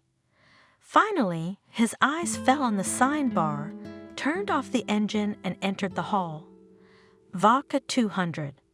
He tossed the bartender a drink and sat down on a stool. Can I help you? The young man put the glass in front of him, looking sympathetically at the man. No. Hunter waved his head negatively, draining the contents of the glass. No one can help me. Do you understand? He stared at the bartender with cloudy eyes. I just found out I can't have children. I understand. What do you understand? The man lunged at him. I'm not a man. It's a judgment. Life is over for me. Pour some more. He moved an empty glass to the young man. You think I'm the only one. The main thing is to have a loving wife and children. They can be adopted. How many of them are brought up in orphanages? As far as I know, it's not hard to do. I don't want someone else's. I've always dreamed of my own, and I blame my wife that she can't give me an heir. And she hid the fact that I was infertile. Can you understand? Everyone was pointing fingers at her, and she took the blame, took care of me, protected my male ego, and me. I cheated on her. Can you believe that? I cheated on her because I was excited about being a father. A noble woman, said the bartender, filling Hunter's glass again. What the hell do I need her nobility for? The man drank the glass in one gulp. You can't understand how I feel right now, right here. He pounded his chest with his fist. I'm crushed. He pressed the bridge of his nose with his fingers. Then he slammed his fist down on the tabletop. The glass bounced and clinked pitifully. Will you calm down, please? The young man looked warily at the visitor and took the glass from him. It's not a fatal diagnosis, they live with it. But for me, it's death. With drunken, bloodshot eyes, he looked at the bartender. Because now I have a wife, a new wife, and a son waiting for me at home. So your diagnosis is wrong? No, the diagnosis is correct. I've studied the test results. There's a mistake waiting for me at home, and I need to fix it. Hunter threw the money on the table and staggered out of the bar. He got to his apartment and rang the doorbell. Are you crazy? Kathy jumped on him indignantly. You know Jordan's asleep right now. Where are your keys? Are you drunk? Oh, you bastard. Why are you drunk? Why are you so happy? And let you come into the house like that? Yes, I'm drunk. Hunter woke up, pushed her aside, and entered the hallway. Jesus, your son should see you now. My son? Hunter laughed bitterly. He can't be my son. How dare you say such a thing? Kathy was outraged. What's the matter with you? You're not yourself. Go sleep it off. I'm out of my mind because you shamelessly deceived me. Me? The woman was staring at him. What are you trying to accuse me of? Go to the bedroom. Tomorrow we'll talk to you. Speak. Hunter pinned her against the wall. Whose baby did you slip me? Admit it, bitch. I'll find out anyway, and then there'll be no mercy. You're hurting me. Kathy shrieked. What kind of insulting innuendo is that? How can you suspect me of anything? He's your son. You know how much I love you, don't you? I don't want anyone but you. I don't believe you. Hunter went into the living room without undressing. Why are you mad at me? The woman cried. What have I done wrong? If I've done something wrong, tell me. Just spare me your suspicions. I never cheated on you. I don't need to. That I willingly believe, agreed suddenly Hunter. Because you were afraid I'd throw you out with your brat, because you've gotten him, even before you got me. You've got it all figured out. You set your nets, and I fell for it like a fool. You're out of your mind. I don't want to hear this nonsense. Kathy wanted to leave, but Hunter grabbed her arm and yanked her toward him. You're not going anywhere until you tell me whose baby it is. At least I have a right to know who his daddy is. Yes, it's yours. The woman shouted desperately. The fruit of our love. Don't you remember how excited you were when I told you I was expecting a baby? That minute you were ready to carry me in your arms, and now you're accusing me of I don't know why. Oh, I get it. She suddenly calmed down and spoke softly. You're pissed off about the divorce and the property division. You're on edge. I'm even willing to forgive you for getting drunk. Let's both of us calm down now. You go to bed, and tomorrow we'll talk. There was a baby crying in the nursery. Your son is awake. It's not my son. Don't you dare call him my son. What are you talking about?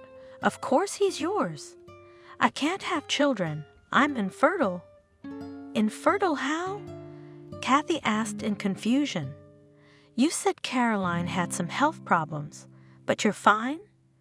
Yeah, that's what I thought. Turns out it was my fault we didn't have children. Maybe it's a mistake. You know, doctors make mistakes sometimes. Or is this your ex-wife's way of getting back at you for cheating on her? There's no mistake. Hunter sank down tiredly on the couch and handed her a folder with documents. Here are the test results. I'm sterile. Caroline kept it from me for my own peace of mind. And you took advantage of the situation and forced another man's baby on me. Why would you do that? I love you so much. I destroyed my world for you. I thought, this is my happiness, but it turned out, warmed on his chest, ungrateful bitch. I did everything for you, kicked your wife out of the house, and you don't even have the courage to admit to me that you cheated on me. I wonder when you were going to tell me Jordan wasn't mine. Wouldn't it be fun if your lover showed up on your doorstep one day and said, "Son, I'm your daddy"? You know how a man feels when he's been cheated. Tell me, asshole, who's Jordan from? At least do the honorable thing now. You know I have enough money to find out the truth, but then don't expect any mercy. Tell me, I'm giving you one last chance, or I'll throw you out on the street with him right now. Don't expect to appeal to my conscience. I lost everything when I was mean to Caroline. Yes, Kathy, who had already seen the documents and realized she couldn't get out of confessing, decided to open up. It's not your baby, and I don't love you. Are you happy now? I don't want to see you and your son anymore. Slowly rising, Hunter said. Kathy backed away. The man looked creepy. I'm going to leave now, and in the morning when I come back, I want your spirit out of my house. The child, it's not his fault he has such a mean mother. So for the first time, I'll give you some money so you can get settled. It's the only thing you can count on, and thank God, I didn't file a police report on you for fraud. You're dead to me. Hunter left, slamming the door loudly. In the nursery, Jordan was crying. Kathy rushed to him, took him in her arms soothingly, and cried, "Oh my God, I'm such a fool."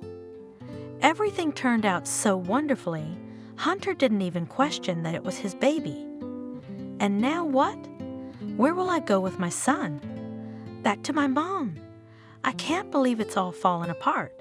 She calmed her son, put him in his crib, and went to the bedroom. Suddenly, the phone rang. Hunter? Overjoyed, Kathy grabbed the receiver. "What's up, girlfriend?" She heard the mocking voice of Kelly, whom she had been friends with since high school. "It's me." "Hi." The woman snickered. "I thought it was Hunter. Did you two have a fight?" "Not just a fight. He demanded I get out of his house." She cried. "I'm desperate. I have nowhere to go." "But why did he do that to you?" "You had such a tender love. I was even jealous and the child. You've been telling me that Hunter was crazy about Jordan, that he had no children by his first wife. He gave up his hair?" "Bastard. I didn't see that coming." "That's the point." Kathy cried. "He found out Jordan wasn't his son." "What? Not his son?" Kelly was surprised. "Then whose is it?" "Wait, is it John?" "You motherfucker. What was I supposed to do? We were together for so long, and then Hunter showed up. You think I could have missed him? I mean, he's a very wealthy man. He's got his own big business. What do you take from John?" "Wait, I don't get it. You dated them at the same time." "What's the big deal?" Kathy shrugged. "I loved John, and I kept Hunter as a backup, so he came in handy. When I got pregnant, I thought John would be happy. We'd be together. He'd propose. I even dismissed the fact that he wasn't rich. We'd work something out together. And he refused to have a son. Said he didn't want to be a burden. It was too late to get an abortion, and Hunter, he talked about in hair so often that I didn't hesitate to tell him about the baby, and he believed it. John disappeared from my life, and then I was all over Hunter. I didn't even have to convince him of anything, and he believed it was his. Of course, what else could he do? He'd been dreaming of an heir for 10 years, and now he was so lucky. For my sake, he divorced his wife and took away her company, and everything was going well for me, if it were not for his wife, who after 10 years decided to confess to her husband in the forgery of documents. He's sterile, he can't have children. Oh shit, Kelly cursed. What now? Did he kick you out? He won't forgive me. Kathy was silent, swallowing her tears. He told me to get out of his apartment. I don't know, what am I supposed to do? Where will she go with him now? I hate that Caroline, she ruined all my plans. If Hunter can't have kids, Let him adopt Jordan. Talk to him, cry to him, see if it works. Will he forgive you? He needs an heir anyway, and with you and your baby, he loves you. Now I don't know how stupid I am. It's a joke.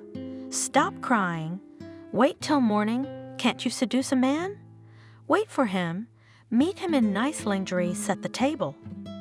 I don't have to tell you how to please a man, do I? I'm sure you can win him back. Why am I so unlucky? John ran out on me. Now Hunter. What's wrong with me? Don't worry, girlfriend. It's not over yet. I don't know. You should have seen him. He was so drunk and pissed off. Stop whining. It's the morning after. Get a grip on yourself. Take pity. Men love defenseless women. Believe me, I know what I'm talking about. It wasn't until late that night that Caroline reached home. She parked the car and headed for her apartment. Not reaching the driveway, she slowed her step, noticing Samuel on the bench, a huge bouquet of white roses lying next to him. "What are you doing here?" she asked as the man stepped up to meet her. "Somehow I was sure you would be sad after talking to Hunter. I decided to come and support you." He handed her the flowers. "You are an amazing woman. I never cease to admire you. So much stamina, so much patience, human dignity." Samuel looked at her tenderly. "I've never met a woman like you." "Thank you very much." "Yeah, you're right. I'm really sad. You know, it was really hard for me to put an end to my relationship with Hunter, 10 years together. But now I'm at ease. I'm rid of the shadows of the past. Fate has put everything in its place. Evil is punished. I am no longer interested in my husband's new family. Do not hurt his attitude to me. I am glad that my life has changed so abruptly recently. I don't regret anything because you are next to me." Caroline hugged the man tightly, which means that now everything will be fine.